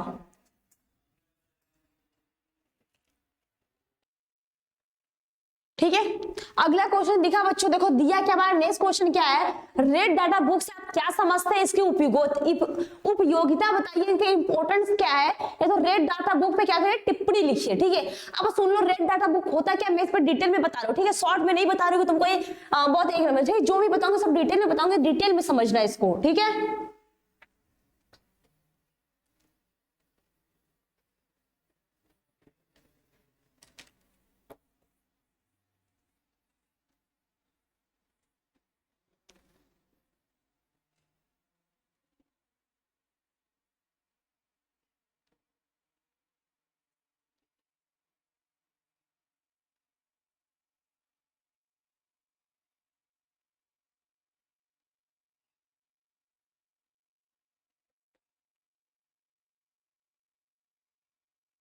तो अच्छा रेड डाटा बुक में बच्चों हो क्या जाएगा, तो ये भी सुन लो। जो रेड डाटा बुक होता है क्या होता है बच्चों, जो रेड डाटा बुक हमारा होता है उसमें ऐसे पादप को प्लांट को हम लोग उसमें नोट डाउन करते हैं, ठीक है। बुक ऐसा नहीं समझना कि रेड डाटा बुक तो कोई रेड कलर का बुक होगा, ठीक है। ऐसा नहीं होता कि रेड, हाँ लाल नाम से बहुत सारे बच्चे होते हैं ना, अगर सोचेंगे कि एग्जाम में तो नाम से आएगा उसके हिसाब से अपना कुछ भी छाप देंगे, ठीक है। नाम का मतलब ये थोड़ी नाम से मतलब निकाल लेंगे सारे ये मतलब होंगे जो वो मतलब होंगे, ठीक है। और रेड डाटा बुक होता क्या बच्चों, इसमें बोल सकते हैं IUCN, ठीक है। क्या हो जाएगा बच्चों, IUCN का अच्छा पूरा नाम किसको किसको पता है बता दो। रेड डाटा बुक में जो IUCN है उसका पूरा नाम क्या है ये बता दो हमको, कमेंट में बता दो। रेड डाटा बुक, ठीक है। इसमें एक वर्ड आया है IUCN, ठीक, क्या आया बच्चों, IUCN। इसका पूरा नाम बता दो, इंटरनेशनल यूनियन फॉर कंजर्वेशन। क्या हो जाएगा बच्चों, इंटरनेशनल, ठीक है। क्या हो जाएगा बच्चों, international union for conservation, union for conservation of nature, ठीक है। क्या हो जाएगा बच्चों, ऑफ नेचर, ठीक है। किसका किसका सही है, हाँ बोलो किसका किसका सही है, ये क्लियर हुआ क्वेश्चन। देखो अब देखो क्वेश्चन पे आते हैं बच्चों, रेड डाटा बुक असल में होता क्या है, तो IUCN ये क्या होता है बच्चों, international union for conservation of nature, ठीक है। इसके द्वारा क्या होती है, इस किताब में हम लोग विलुप्त, क्या हो जाएगा बच्चों, जो विलुप्त होते हैं, संकटग्रस्त होते हैं, तो बोल सकते हैं दुर्लभ होते हैं जीव जातियों को क्या कहते हैं, इसमें सूचीबद्ध किया जाता है, ठीक है। अब इसका आंसर देखते हैं बच्चों, क्या देखते हैं, इसका आंसर देखते हैं क्या हो जाएगा। तो लोग इसका आंसर क्या लिखे, IUCN द्वारा जारी, क्या हो जाएगा बच्चों। अब IUCN का मैंने पूरा नाम लिख दिया, ठीक है। IUCN द्वारा जारी, ठीक है। क्या होता है, इस किताब में, इस किताब में संकटग्रस्त, विलुप्त, ठीक है। क्या हो जाए बच्चों, संकटग्रस्त हो जाएंगे, विलुप्त हो जाएंगे, दुर्लभ हो जाएंगे, ठीक है। क्या हो जाएंगे, दुर्लभ, ठीक है। और बच्चों इसमें कौन से हो सकते हैं, तो अनाकलित जीव जातियों का, क्या हो जाएगा, अनाकलित, अनाकलित जीव जातियों को क्या किया, नोट डाउन किया जाता है, जीव जातियों को का सूचीबद्ध वर्णन किया जाता है, सूचीबद्ध वर्णन किया जाता है, ठीक है। ये पॉइंट समझ में आया बच्चों। नेक्स्ट पॉइंट में क्या लिखेंगे, पादपों में क्या राउल्फिया, क्या जाएगा बच्चों, पादपों में राउओल्फिया, ठीक है, क्या जाएगा बच्चों, पादपों में राउओल्फिया सर्पेंटाइना,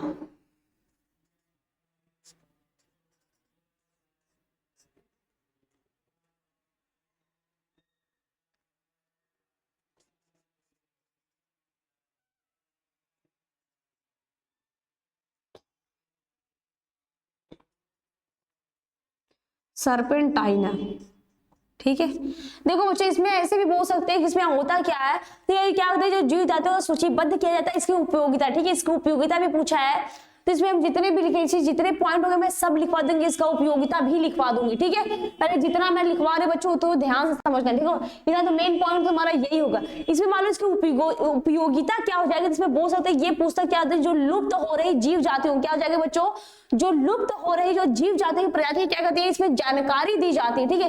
जितने विलुप्त हो गया तो जितने दुर्बल है, जितना अनुकूलित है, जो संकटग्रस्त है, अगर हम लोग बोल सकते हैं कि इसमें हम लोग क्या कहते हैं, हमें संकटग्रस्त जातियों का जो क्या आता है, इसमें आश्रय स्थल की स्थिति का क्या इसमें जानकारी मिलती है। ऐसा मान लो कि अगर एक पीढ़ी क्या उसमें इसको नोट डाउन नहीं किया गया, क्या बहुत सारे ऐसे जीव होते हैं बच्चों जो विलुप्त हो गए, अगर ऐसे बुक में उसको नोट डाउन नहीं किया जाएगा, उसके बारे में नहीं लिखा जाएगा, तो क्या आने वाली पीढ़ी को पता चलेगा कि हमारे पृथ्वी पे कौन कौन से जीव जाते हैं, कौन से प्लांट पहले उपस्थित थे अब नहीं है, ठीक है। तो इस बुक में क्या कहते हैं, सबको नोट डाउन किया जाता है, सब कुछ का अच्छे से विवरण किया जाता है कि क्या हो, जितनी भी पीढ़ियां आ गया, फिर जितने भी सब चीज मतलब जितनी भी आगे पीढ़ियां आती जाए उस सबके बारे में इनको जानकारी हो कि हमारे पृथ्वी में भी ऐसी प्लांट प्रेजेंट था, ऐसी एनिमल्स प्रेजेंट थे, ऐसे माइक्रो, तो यही बोल रहा है इसमें जितनी भी दुर्लभ होती हैं, जितनी संकटग्रस्त होती हैं, जितनी विलुप्त होने के कगार पे होती हैं, या तो जैसे अनाकलित होती है, तो ऐसे जीव जाते पादपों क्या कहते हैं सूचीबद्ध वर्णन किया जाता है, ठीक है। उनका कब से कब तक था, उसमें क्या पाया जाता है, किस मौसम में उगते, मतलब A to Z उसमें सारा बोल सकते एक तरह से पूरी बायोडाटा लिखी जाती है, क्लियर है। अब देखते हैं इसमें नेक्स्ट पॉइंट क्या होता है बच्चों, देखो यही कि पादपों में राउल्फिया क्या हो जाएगा बच्चों, पादपों में राउल्फिया जाएगा सेंटेलम अल्बम, मतलब चंदन का हो जाएगा, ठीक है। मैंने अभी इसके पहले भी बताया था, ठीक है, क्या हो जाएगा सेंटेलम अल्बम, सेंटेलम अल्बम, इसको बोलते हैं हम लोग चंदन, क्या बोलते हैं बच्चों, चंदन, ठीक है।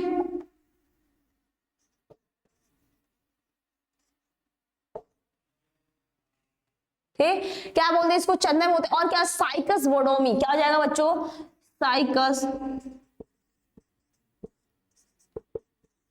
बोडेमी, ठीक है।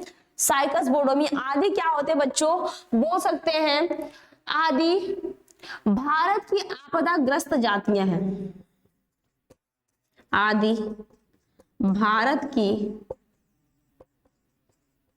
आपदाग्रस्त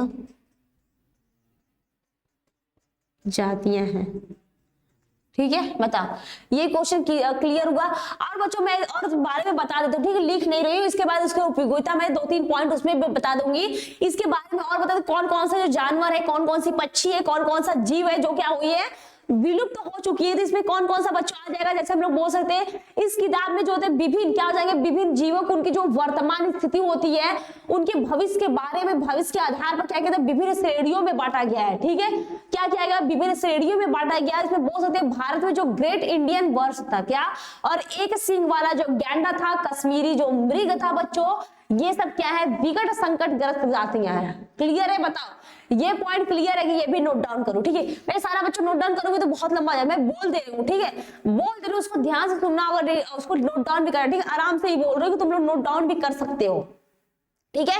और बच्चों क्या बोला, भारत का जो राष्ट्रीय पशु जो बाघ होता है ये भी क्या है संकटग्रस्त जाति है, ठीक है। और नेक्स्ट पॉइंट क्या बोल सकते हैं बच्चों, जो हिमालय में जो कुएल पाया जाता है, मॉरिशस की जो डोडो चिड़िया होती है, ये सब भी क्या है बच्चों, ये सब भी विलुप्त जातियां के अंतर्गत आता है, ठीक है। और बच्चों क्या हो सकता है, जो लाल पांडा है, कसूरी मृग है, भारतीय बब्बर शेर है, ये सब भी क्या है बच्चों संकटग्रस्त जातियां हैं। अब इसकी बच्चों उपयोगिता देख लेते हैं, ठीक है, अब इसकी उपयोगिता देख लेते हैं।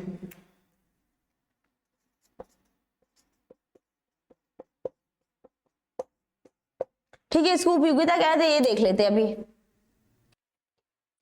इसमें मैंने पहला पॉइंट इसमें क्या जाएगा, उपयोगिता में हम लोग बोल सकते हैं कि ये जो पुस्तक होती है क्या बच्चों, ये पुस्तक क्या होती है, इसमें विलुप्त लुप्त हो रहे जीव प्रजातियों की क्या करती है, जानकारी देती है। क्या करती है, ये पुस्तक लुप्त हो रहे, ये तो लुप्त हो रही प्रजातियों की, ठीक है, लुप्त हो रही प्रजातियों की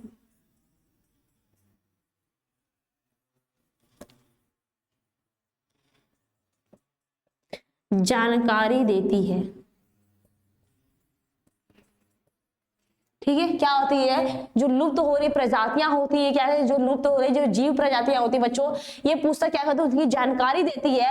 इसमें हम लोग बोल सकते हैं हमें संकटग्रस्त जातियों क्या आता है, आश्रय स्थल का क्या करता है, पता चलता है। ठीक है, बोल दूं कि ये भी लिखो, मैं बोल दे रही हूँ, ठीक है, सुन लो। ठीक है, नेक्स्ट पॉइंट इसमें बच्चों उपयोगिता में क्या हो जाएगा, तो इसमें जो हमारे संकटग्रस्त जातियां होती है, क्या, जो संकटग्रस्त जातियों को जो आश्रय स्थल का क्या होता है, स्थिति की जो जानकारी देती है, जानकारी मिलती है। और तीसरा पॉइंट क्या हो जाएगा बच्चों, तो हम लोग इसमें बोल सकते हैं कि ये क्या कहते हैं, हमें वर्तमान में क्या, वर्तमान में उपलब्ध हो रही जो जीवों की संख्या की उपलब्धि कराती है। ठीक है, और नेक्स्ट पॉइंट में तो चौथा पॉइंट क्या हो जाएगा हमारा, तो ये क्या कहते हैं, जो पुस्तक होते हैं आंकड़ों के माध्यम से क्या करते हैं, लोगों के जो जीव संरक्षण के लिए भी क्या करते हैं, ये प्रेरित करती है।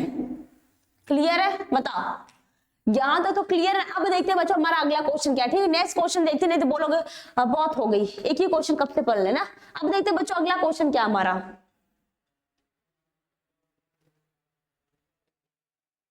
ठीक है, क्वेश्चन दिखा सबको, देखो क्वेश्चन क्या दिया हमारा, बायोस्फीयर रिजर्व पर टिप्पणी लिखिए, या तो बोला है जैव मंडल आरक्षित क्षेत्र पर एक टिप्पणी लिखिए, या तो क्वेश्चन कैसे पूछा है, जैव मंडल जो हमारा जैव मंडल है, बायोस्फीयर है, आरक्षित क्षेत्र क्या होते हैं, किन्हीं दो भारतीय संरक्षित जैव मंडल के नाम लिखिए। ठीक है, क्वेश्चन ये दिया है, क्वेश्चन सबको समझ में आ रहा है। अब इसका हम लोग आंसर देखते हैं। ठीक है, बायोस्फीयर का आंसर क्या हो जाएगा, ये देखते हैं हम लोग।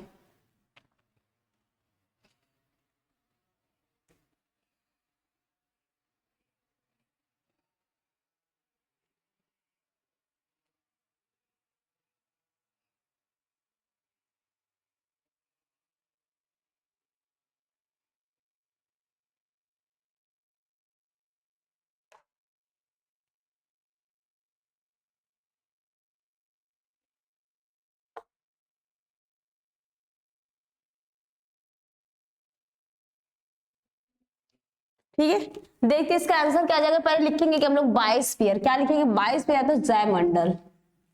ठीक है,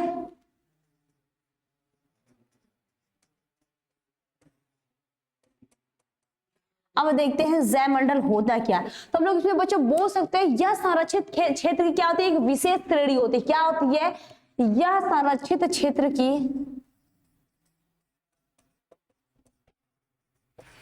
संरक्षित क्षेत्र की,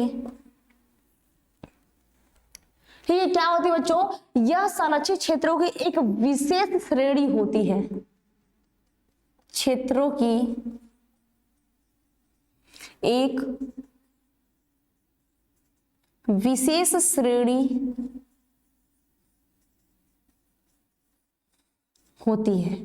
ठीक है, क्या होती है बच्चों, यह एक विशेष श्रेणी होती है। बोल सकते हैं कि जैव मंडल जो आरक्षित क्षेत्र में एक सीमा क्या होती है, मानव गतिविधियों पर आधारित रहती है। क्या होती है बच्चों, जैव मंडल आरक्षण में, या तो जैव मंडल आरक्षित में, जैव मंडल,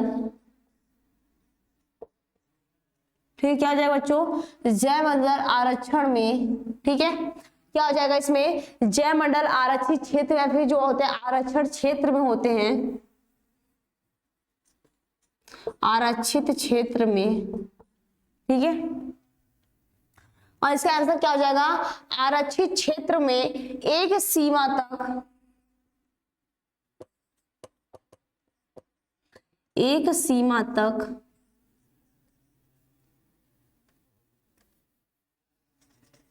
ठीक है, क्या हो जाएगा, में एक सीमा तक क्या होता है बच्चों, एक सीमा तक मानव गतिविधियां जारी रहती हैं,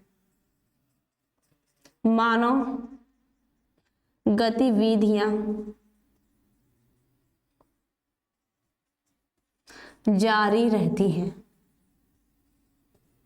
ठीक है, बताओ अब समझ में आया जैवमंडल होता है क्या बच्चों, जारी विधि। लेकिन इस गतिविधियों में क्या होता है, लेकिन इन गतिविधियों में जो जैवमंडल संपदा में कोई नुकसान नहीं पहुंचने दिया जाता है। ठीक है,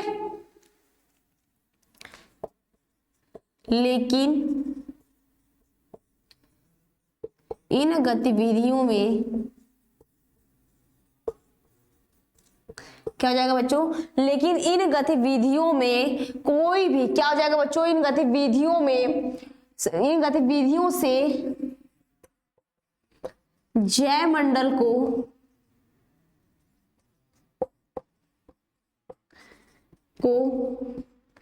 कोई भी नुकसान, ठीक है, क्या हो जाएगा बच्चों, कोई भी नुकसान क्या होगा, नहीं पहुंचने दिया जाता है, नहीं पहुंचने दिया जाता है। ठीक है, अब समझ में आया बच्चों इसमें होते क्या है। तो हम लोग बोल सकते हैं बच्चों, और इसमें नीचे पॉइंट और क्या लिख सकते हैं, तो उसमें बोल सकते हैं कि जैवमंडल आरक्षित क्षेत्र क्या होता है बच्चों, का विचार क्या किया गया था सन 1975 में। क्या होता है इसका, जैवमंडल का जो विकास था किस सन में किया गया था बच्चों, मैं पूरा नहीं लिख रही, क्या किया था 1975 में, किसके द्वारा किया गया था बच्चों, यूनेस्को द्वारा। क्या किया गया था इसको, यूनेस्को द्वारा। ठीक है, ठीक है, यूनेस्को द्वारा क्या किया गया था बच्चों, इसका सबसे पहले यूनेस्को द्वारा इसका आरक्षित क्षेत्र का विचार किया गया था सन 1975 में। ठीक है, अब इसमें बच्चों और पॉइंट क्या लिख सकते हैं बताओ, इसमें देखो और इसमें क्वेश्चन पूछा किन्हीं दो भारतीय संरक्षित जैवमंडल का नाम लिखिए। अब बच्चों ये बता दो जो यूनेस्को होता है, ठीक है, यूनेस्को, ये समझ में आ रहा है, यही बोला है कि इसमें जो इसका सबसे पहले विचार कब किया गया था जैवमंडल का, तो यूनेस्को में सन 1975 में यूनेस्को द्वारा किया गया था। ठीक, क्लियर है। अब इसमें बच्चों और पॉइंट हम लोग क्या लिख सकते हैं ये भी देख लेते हैं। और इसमें क्या हो जाएगा बच्चों, एक क्वेश्चन और पूछा, दो भारतीय संरक्षित जैवमंडल के नाम लिखिए। इसमें जो इसकी मानव अर्थ क्या हो जाएगा बच्चों, मानव तथा जैवमंडल जो कार्यक्रम होते हैं इसको मतलब मैन ऑफ बायोस्फीयर, या तो बोल सकते हैं इसको MAB प्रोग्राम। ठीक है, इसमें क्या होता है, प्रारंभ किया गया था मई 2002 में। क्या किया गया था बच्चों, जो मानव प्रोग्राम बोल सकते हैं मैन एंड बायोस्फीयर, या तो बोल सकते हैं MAB। क्या बोल सकते हैं बच्चों, MAB। ठीक है, ये कब किया गया था, मई 2002 में। क्या किया गया था बच्चों, मई 2002 में। ठीक है, इसका ये आरंभ किया गया था, बोल सकते प्रारंभ किया था। इसमें हम लोग बोल सकते हैं इसमें 94 देशों, ठीक है, 94 देशों में क्या किया था, 408 जैवमंडल आरक्षित क्षेत्र घोषित किया गया था। किसमें बच्चों, 94 देशों में, 94 देशों में बच्चों 408 जैवमंडल क्या किया गया था, घोषित किया गया था, जैवमंडल घोषित किया गया था। कब किया गया था बच्चों, 2002 में, मई 2002, सन कितना था 2002 में 94 देशों 94 कंट्रीज में कितने जैवमंडल घोषित किया गया था, 408। क्या हो जाएगा बच्चों, 408 जैवमंडल क्या किया था, बायोस्फीयर घोषित किया गया था। क्लियर है, जिनमें से जो बच्चों प्रमुख है नंदा देवी। क्या हो जाएगा, ये तो समझ में आया ना बच्चों। बताओ जो जैवमंडल, इसके बाद मैं वो पॉइंट लिख देती हूँ, इसको इरोज करूंगी तभी ना लिखूंगी आगे। इसमें बोल क्या रहा है ये सुन लो, इसमें बोला क्या है कि यह संरक्षित क्षेत्रों की क्या होती है, एक विशेष श्रेणी होती है जिसमें कि हम लोग बोल सकते हैं जैवमंडल आरक्षित क्षेत्र का एक क्या होता है, सीमा था, क्या होता है, मानव क्षेत्र। यही लिखा है ना बच्चों, क्या होता है, मानव गतिविधियां जारी रहती है, लेकिन इस गतिविधियों में क्या होता है, जैवमंडल में कोई भी नुकसान नहीं पहुंचता है। और इसके सबसे पहले शुरुआत इसे जो जैवमंडल का सबसे पहले विचार किसने किया था, सन 1975 में यूनेस्को द्वारा किया गया था। ठीक है, और इसका बच्चों जो MAB लिखा गया है उसका मतलब क्या होता है, ठीक है, मैन एंड द बायोस्फीयर। और ठीक है, क्या हो जाएगा, मैन एंड द बायोस्फीयर। ठीक है, इसका पूरा नाम क्या होता है MAB का, तो हो जाएगा मैन एंड बायोस्फीयर। ठीक है, ठीक, क्लियर है, बताओ क्या जाएगा, मैन एंड बायोस्फीयर। ठीक है, ये होता है MAB। तो ये कब स्टार्ट किया था, मई 2002 में। और क्यों किया, तो उसमें 94 कंट्री में 408 क्या जैवमंडल घोषित किया गया था। ये पॉइंट क्लियर। अब देख लेते हैं जो प्रमुख बोला है उसने, किन्हीं दो क्या भारतीय संरक्षित जैवमंडल के नाम लिखिए। ठीक है, ये तो क्लियर है क्वेश्चन बच्चों, यहां तक बोलो, समझ में आ रहे हैं ना सारे क्वेश्चन। ठीक है, अभी 2-3 क्वेश्चन और है। ठीक है, अभी 2-3 क्वेश्चन और करने बच्चा।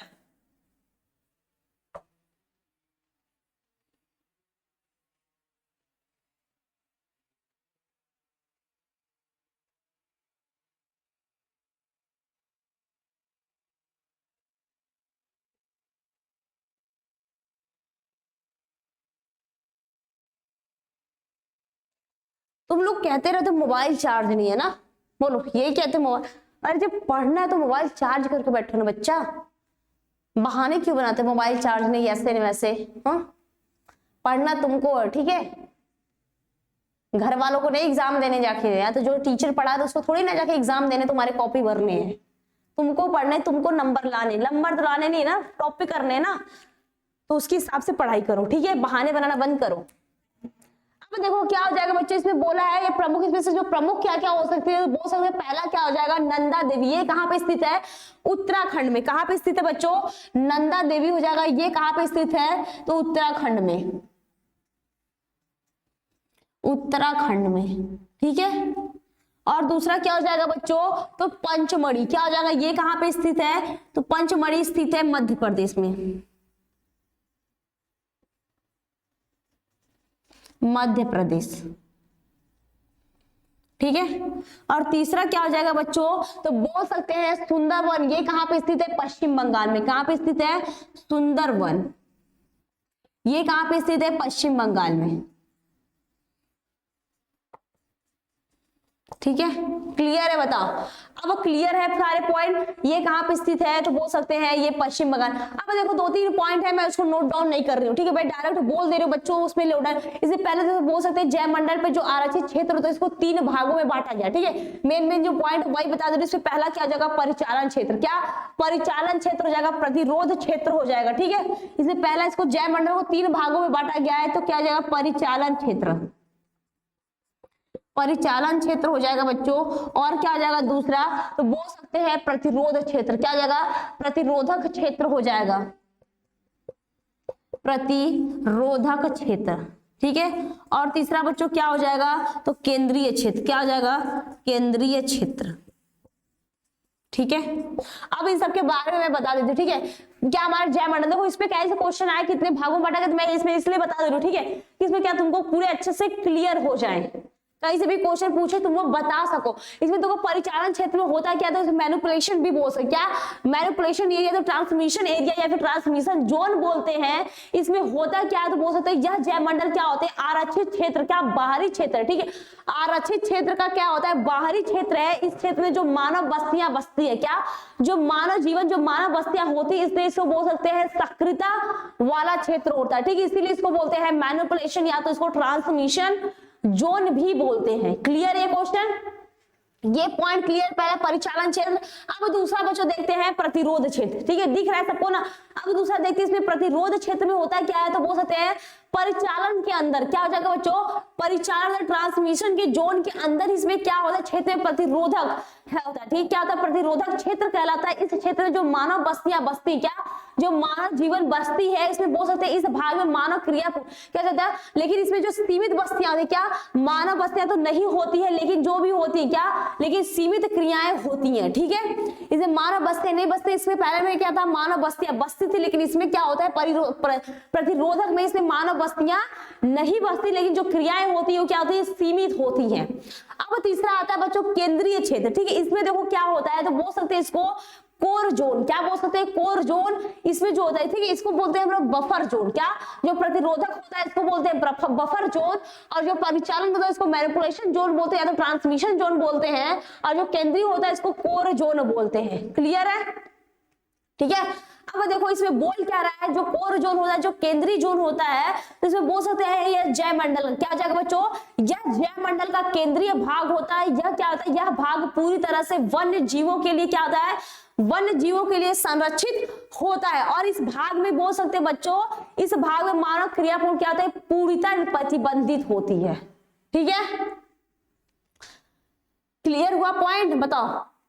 एक तरह से बच्चों इतना बोल सकते हैं, इसमें क्या मानव बस्तियां बस सकती हैं, लेकिन इसमें क्या होती है, मानव बस्तियां नहीं बसती है, लेकिन जो क्रियाएं होती हैं वो सीमित होती है। और इसमें क्या होता है, सब कुछ प्रतिबंध होता है कोर जोन में, ठीक है। ऐसे बोल सकते हैं बच्चों, ऐसे एरिया बना सकते हैं। मान लो कोई जंगल है, क्या है, मान लो कोई जंगल है, ठीक है, ऐसे कोई जंगल है। अब इसके बीच में क्या हो गया, ठीक है, ये तुम्हारा बाहरी हिस्सा है, इसके बीच में ये हो गया और यहाँ पे ये हो गया, तो हम लोग जो बोलते हैं, ठीक है, इसको बोल क्या सकते हैं, ये जो हमारा हो गया इसको बोल सकते हैं कोर जोन। क्या बोल सकते हैं इसको, कोर जोन बोलते हैं, या तो इसको बोल सकते हैं केंद्रीय जोन, ठीक है। यहाँ पे सब कुछ क्या होता है, निष्पंदित प्रतिबंधित होता है, ठीक है। यहाँ पे किसी भी चीज का आना अलाउ नहीं होता है। और जो बच्चों ये प्रतिचालन जो क्या हो जाएगा बच्चों, इसके बाद दिया है प्रतिरोधक क्षेत्र, ठीक है। इसको हम लोग बोलते हैं बफर जोन। क्या बोलते हैं इसको, बफर जोन बोलते हैं। इसमें क्या होता है, इसमें भी बस्तियां जो मानव बस्तियां रहती है, जो जंगल, मान लो सपोज एक जंगल है, ठीक है। ये पूरा हमारा एक फॉरेस्ट है, पूरा एक जंगल है। इसमें क्या बोल रहा है, जो हमारा बाहरी क्षेत्र होता है, जहां जो ट्रांसमिशन होता है जोन होता है, क्या बोल सकते हैं इसको, ट्रांसमिशन जोन, ठीक है। ये ट्रांसमिशन जोन जो क्या बच्चों, जो पहला हो रहा है क्या है, परिचालन क्षेत्र, ठीक है। परिचालन क्षेत्र से ट्रांसमिशन है तो मैनिपुलेशन जोन बोलते हैं। इसमें क्या होता है, इसमें मानव बस्तियां बच सकती है। जो हमारा जंगल होता है, मानो जंगल है, ठीक है। जंगल जो बाहरी एरिया होते हैं वहां पे क्या मानव बस्तियां बच सकती है, लेकिन उसके थोड़े अंदर जाने पे क्या उसको बोल सकते हैं लोग बफर जोन। यहाँ पे क्या होती है, मानव बस्तियां पे प्रतिबंधित होती है, मानव बस्तियां नहीं बच सकती है, लेकिन वहां पे जो क्रियाएं होती है वो सीमित होती है, ठीक है। जो बड़े बड़े जंगल होते हैं, क्या वहां पे मानव को जाना अलाउ है, नहीं होते, वहां पे बहुत क्या होते हैं, खतरनाक, मतलब बोल सकते हैं डेंजरस, या फिर बोल सकते हैं जो जानलेवा जानवर मान लो रहते हैं, वहां पे किसी को जाना अलाउ नहीं है, ठीक है। अब जो कोर जोन आता है, यहाँ पे सब कुछ क्या होता है, प्रतिबंधित होता है, सब कुछ यहाँ पे बैन होता है, ठीक है। समझना सर बच्चों, ऐसे ही समझ सकते हैं, इससे ज्यादा इजी तो नहीं समझ सकते ना। इससे ज्यादा इजी तो और क्या मैं समझाऊं, बोलो, इससे ज्यादा और इजी मैं क्या समझाऊं तुम लोगों की समझ में आ जाए। इतना क्लियर है, बताओ, ये पॉइंट यहाँ तक क्लियर है कि कुछ और इसमें समझा दूं, ऐड कर दूं, बोलो। अब समझ में आया बायोस्फीयर रिजर्व होता है क्या, अगर इसका डायग्राम बना के ऐसे समझाना तो ऐसे भी समझा सकते हो, ठीक है। ऐसे भी बता के समझा सकते हो कि इसमें क्या होता है, या तो ट्रांसमिशन जोन होता है और ये बफर जोन होता है, और यहाँ बीच में जो होता है हमारा कोर जोन होता है। अब बच्चों देखते हैं हमारा नेक्स्ट क्वेश्चन क्या, ठीक है। ये तुम्हारा खत्म हुआ तुम्हारा जय मंडल, ठीक है। जय मंडल पे आरक्षित क्षेत्र टिप्पणी लिखिए, तो जय मंडल के दो भारतीय संरक्षित जय मंडल के नाम लिखिए। मैंने सारे पॉइंट इसमें बता दिया बच्चों। नंदा देवी कहाँ पे स्थित होता है, उत्तराखंड में होता है, और जो पंचमढ़ी होता है मध्य प्रदेश में होता है, और जो तुम्हारा सुंदरवन होता है ये बच्चों कहाँ पे होता है, पश्चिम बंगाल में होता है, ठीक है। अब देखते हैं हमारा अगला क्वेश्चन क्या है, ठीक है।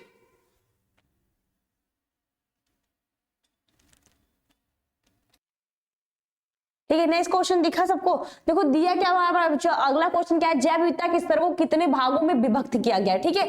इसका वर्णन करिए। तो देखते हैं बच्चों, इसको 3 भागों में विभक्त, किसमें, इसको 3 भागों में डिवाइड किया गया है।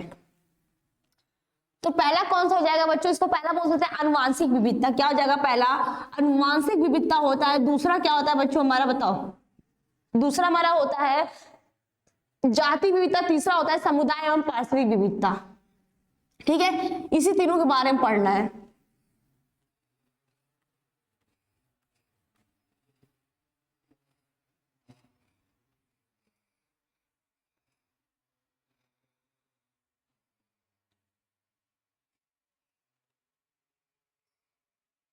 ठीक है, तो पहला हम लोग देखते हैं क्या हो जाएगा, आनुवांशिक विविधता, ठीक है। जैव विविधता हमारा क्या था, इसको 3, बस यही पूछा ना, ये कितने भागों में बांटा गया, विभक्त कीजिए, ठीक है। इसका वर्णन कीजिए बच्चों। पहला हमारा क्या हो जाएगा, आनुवांशिक विविधता। क्या हो जाएगा पहला इसमें, आनुवांशिक विविधता, ठीक है। आनुवांशिक विविधता, इसमें देखते हैं बच्चों क्या हो जाएगा आनुवांशिक विविधता। तो बोल सकते हैं इस विविधता से तात्पर्य है कि इस विविधता से तात्पर्य है कि, ठीक है बच्चों, क्या हो जाएगा, इस विविधता से तात्पर्य है कि एक ही जाति में पाए जाने वाली विविधता, एक ही जाति में पाए जाने वाली विविधता, पाए जाने वाली विविधता, ठीक है। क्या हो जाएगा बच्चों, पाए जाने वाली विभिन्नता, ठीक है।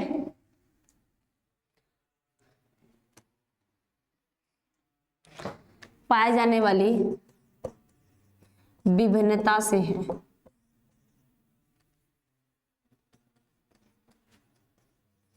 दूसरा पॉइंट में क्या हो जाएगा बच्चों, बोल सकते हैं यह विविधता वातावरणीय परिस्थितियों में, क्या हो जाएगा, यह विविधता वातावरणीय परिस्थितियों में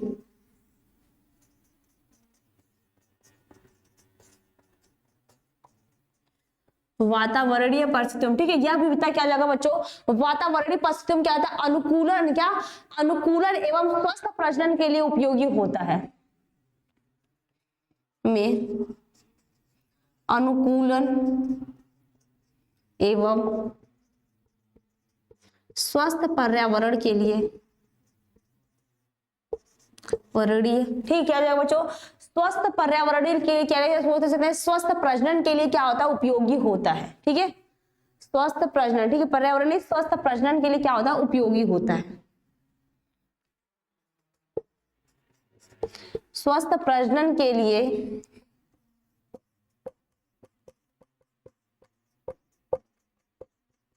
उपयोगी होता है, ठीक है।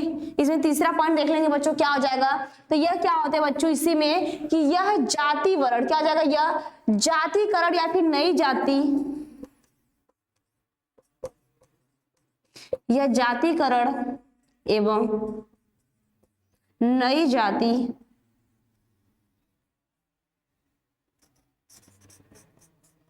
ठीक, क्या आ जाएगा, यह जातिकरण एवं नई जाति में क्या होते हैं, या फिर बोल सकते हैं या तो नई जाति में क्या होता है, उद्योग विकास में सहायता होती है,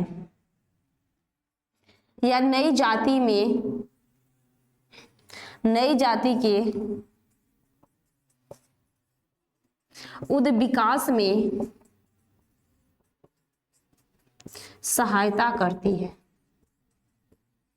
ठीक है, ये समझ में आया। ये हो गया हमारा आनुवांशिक विविधता, ठीक है बच्चों, क्या तीन भागों में बांटा गया, ये क्या हो गया, पहला हमारा आनुवांशिक विविधता, इसमें बोल क्या रहा है, इस विविधता से तात्पर्य है कि एक ही जाति में पाए जाने वाली विभिन्नता से है। दूसरा पॉइंट में बच्चों क्या लिखा है, यह विविधता क्या होती है, वातावरणीय परिस्थितियों में, क्या हो जाएगा, यह विविधता वातावरणीय परिस्थितियों में क्या कहते हैं, अनुकूल एवं स्वस्थ प्रजनन के लिए क्या होता है, उपयोगी होता है। यह भी बोल सकते हैं कि इसमें क्या होता है, जो जाति होती है, जो जातिकरण होती है, इस क्या होते हैं, और या फिर नई जाति के लिए क्या होते हैं, भी अद्भुत विकास में इसके सहायता होती है, ठीक है।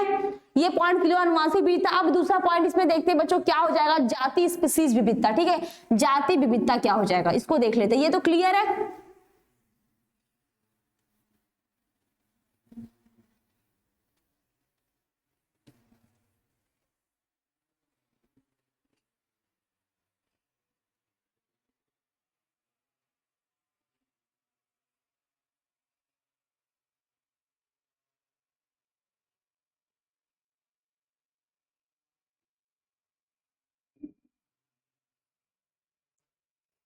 ठीक है। दूसरा क्या कहते हैं बच्चों, दूसरा हो जाएगा जाति विविधता,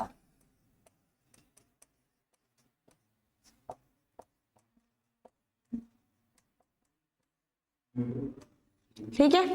अब देखते हैं जाति विविधता में क्या हो जाएगा, किसी जाति की प्रति इकाई क्षेत्र में, क्या हो जाएगा बच्चों, किसी जाति की, ठीक है, किसी जाति की प्रति इकाई क्षेत्र में, किसी जाति की प्रति इकाई क्षेत्र में, ठीक है, किसी जाति की प्रति इकाई क्षेत्र में क्या होती है, संख्या को, ठीक है, प्रति इकाई क्षेत्र संख्या को जाति प्रचुरता कहते हैं, संख्या को जाति प्रचुरता कहते हैं, ठीक है, क्या कहते हैं, जाति प्रचुरता कहते हैं, ठीक है। और जाति प्रचुरता जितनी अधिक होती है,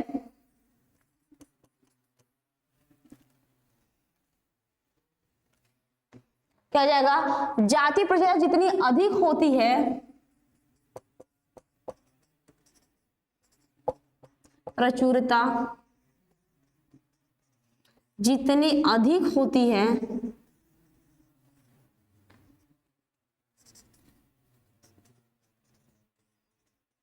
अधिक होती है, ठीक है, जाति प्रचुरता जितनी अधिक होती है और जाति विविधता भी क्या होती है, उतनी ही अधिक होती है, जाति विविधता भी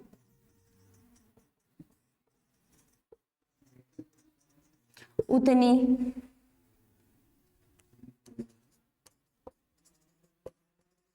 अधिक होती है, ठीक है। अब इसमें नेक्स्ट पॉइंट क्या लेते हैं बच्चों, तीसरा क्या जाएगा, समुदाय पर एवं क्या बोल सकते हैं उसको, पारिस्थितिकी विविधता, समुदाय एवं पारिस्थितिकीय विविधता।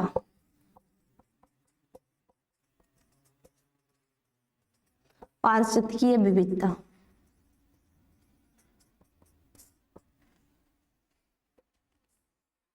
ठीक है। इसमें देखते हैं बच्चों पारिस्थितिकीय विविधता या तो बोल सकते हैं समुदाय विविधता में क्या होता है, तो समुदाय विविधता हमारा क्या होता है, जैव समुदाय। क्या हो जाएगा इसमें, समुदाय विविधता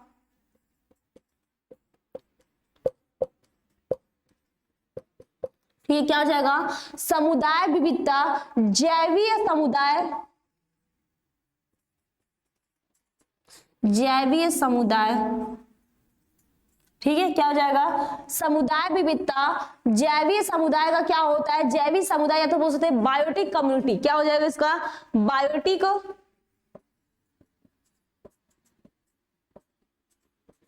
कम्युनिटी, ठीक है। क्या हो जाएगा, बायोटिक कम्युनिटी का क्या होता है, में विभिन्नता दर्शाती है, में विभिन्नता दर्शाती है। क्लियर है बच्चों, ये पॉइंट बताओ, क्या विभिन्नता दर्शाती है। और बोल सकते हैं जो पारिस्थितिकी स्तर पे होता है, क्या पारिस्थितिकी स्तर पे जो होता है, पारिस्थितिकी स्तर, ठीक है। क्या जगह, पारिस्थितिकी स्तर पर जीवों की विविधता को, जीवों की विविधता को, ठीक, क्या जगह, जीवों की विविधता को बोलते हैं पारिस्थितिकीय विविधता कहते हैं, पारिस्थितिकीय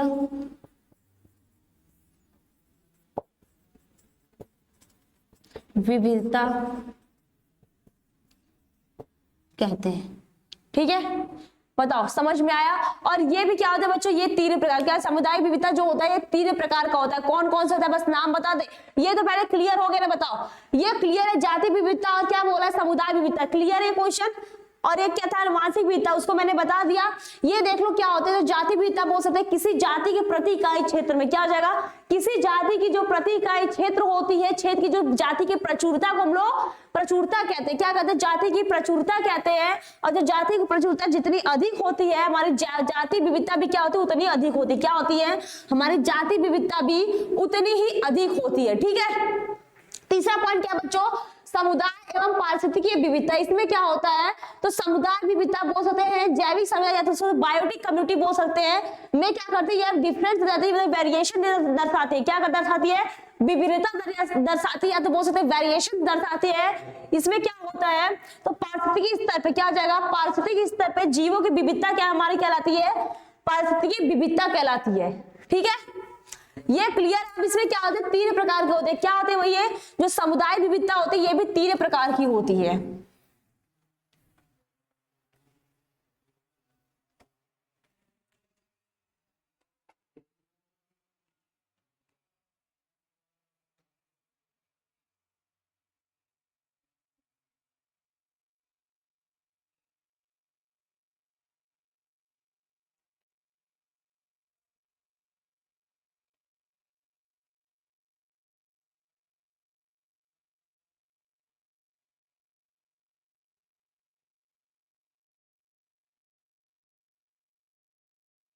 ठीक है, तो देखिए समुदाय विविधता क्या होती है बच्चों, तीन प्रकार की होती है। क्या होती है, समुदायिक विविधता भी तीन प्रकार की होती है।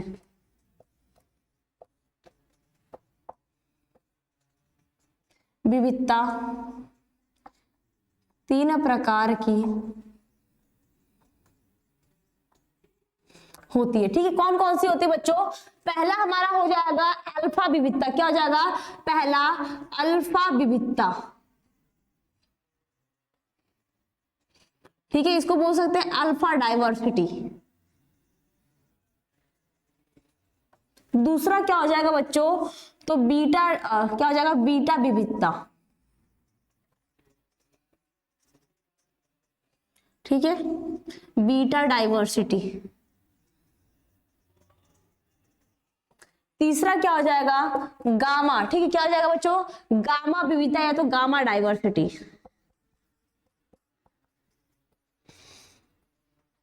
गामा विविधता, इसको बोल सकते हैं गामा, ठीक है, डाइवर्सिटी। ठीक है, बताओ ये तीनों पॉइंट क्लियर है बच्चा? बोलो ये तीनों पॉइंट क्लियर है कि इसमें भी बता दें कि अल्फा बीटा गामा में आता क्या, ये सुन लो। ठीक है, देखो अल्फा में क्या आता है बच्चों, तो इसमें बोल सकते हैं अल्फा बीटा, इसके अंतर्गत क्या होता है, किसी भी जीव, क्या होता है, किसी एक ही समुदाय या फिर आवास में रहने वाले विभिन्न जातियों, क्या विभिन्न जीवों में पाए जाने वाली विभिन्नता को हम लोग दर्शाते हैं। क्या एक ही जाति में से एक ही में क्या उसको दर्शाते हैं, किसमें आता है, ये अल्फा में आता है। अब देखो जो गामा में आता है उसको बोल सकते हैं, अरे दूसरा दिया बीटा ना बच्चों, तो बीटा में क्या आता है, इसमें बोल सकते हैं इसके अंतर्गत क्या आते हैं, अलग अलग प्रकार के क्या आते हैं, इसके अंदर अलग अलग प्रकार के आवासों बोल सकते हैं, समुदाय में बोल सकते हैं, पाए जाने वाली विभिन्नता को दर्शाया जाता है।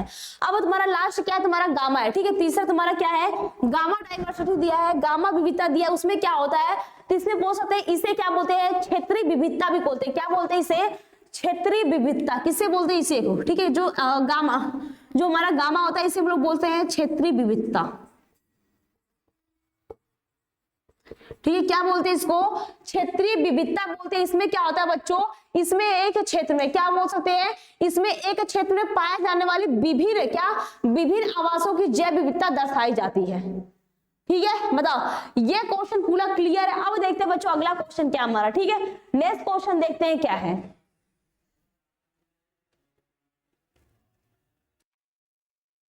क्वेश्चन दिखा सबको, बताओ क्वेश्चन हमारा नेक्स्ट क्वेश्चन बच्चों यही है कि जैव विविधता क्या है, इसे हम लोग कैसे संरक्षित कर सकते हैं, या तो बोल सकते हैं जैव विविधता की क्षति के कारण दीजिए। ठीक है, और जैव विविधता क्या, मैं एक बार जैव विविधता तुमको बता सकती हूँ, एक बार बस ऐसे ही बोल लिखूंगी ना। ठीक है, एक बार मैंने लिख के बता दिया है, ऐसे मैं बता देती हूँ। ठीक है,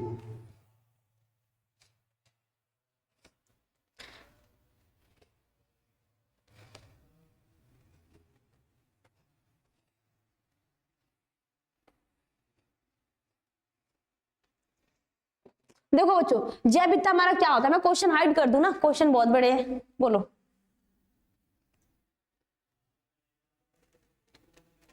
ठीक है, हमारा क्वेश्चन क्या बताओ, जैव विविधता। ठीक है, क्या दिया इसमें, जैव विविधता किसे कहते हैं, या तो इसको बोला है, क्या बोला है, जैव विविधता के कारण बताइए। ठीक है, क्वेश्चन यही हमारा कि जैव विविधता क्या है, उसके कारण क्या है, उसके बारे में तो जैव विविधता एक बार क्या है बता चुकी हूँ। ठीक है, ठीक है, क्वेश्चन यही दिया है ना, बोलो क्वेश्चन तो यही दे रखा है।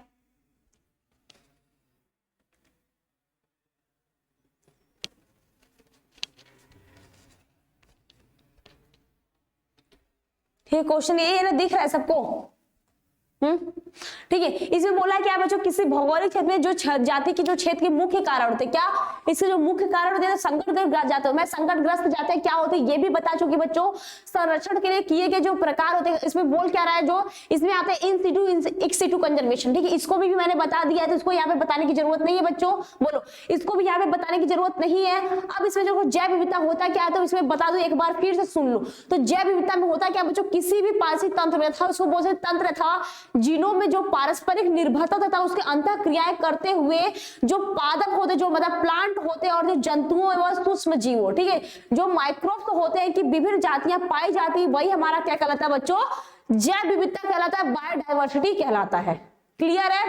और इसमें बहुत से जैव विविधता शब्द का सबसे पहले सर्वप्रथम प्रयोग किसने किया था, रोजन ने किया था। क्या किया था, रोजन ने 1985 में किया था। किसने किया था, रोजन ने किया था। इसमें किसने किया था, 1985 में। ठीक है, देखो जो पॉइंट मिल रहेगा मैं उसको लिख के बता दूं, किसने किया था, रोजन ने किया था, 1985 में किया था। अब दिया बच्चों जैव विविधता का विलुप्त होने के कारण क्या क्या हो सकते हैं। ठीक है, इसमें पहला पॉइंट हो सकता है प्राकृतिक आवासों का नाश होना। क्या हो सकता है बच्चों, पहला पॉइंट इसमें हो जाएगा प्राकृतिक आवासों का नाश होना।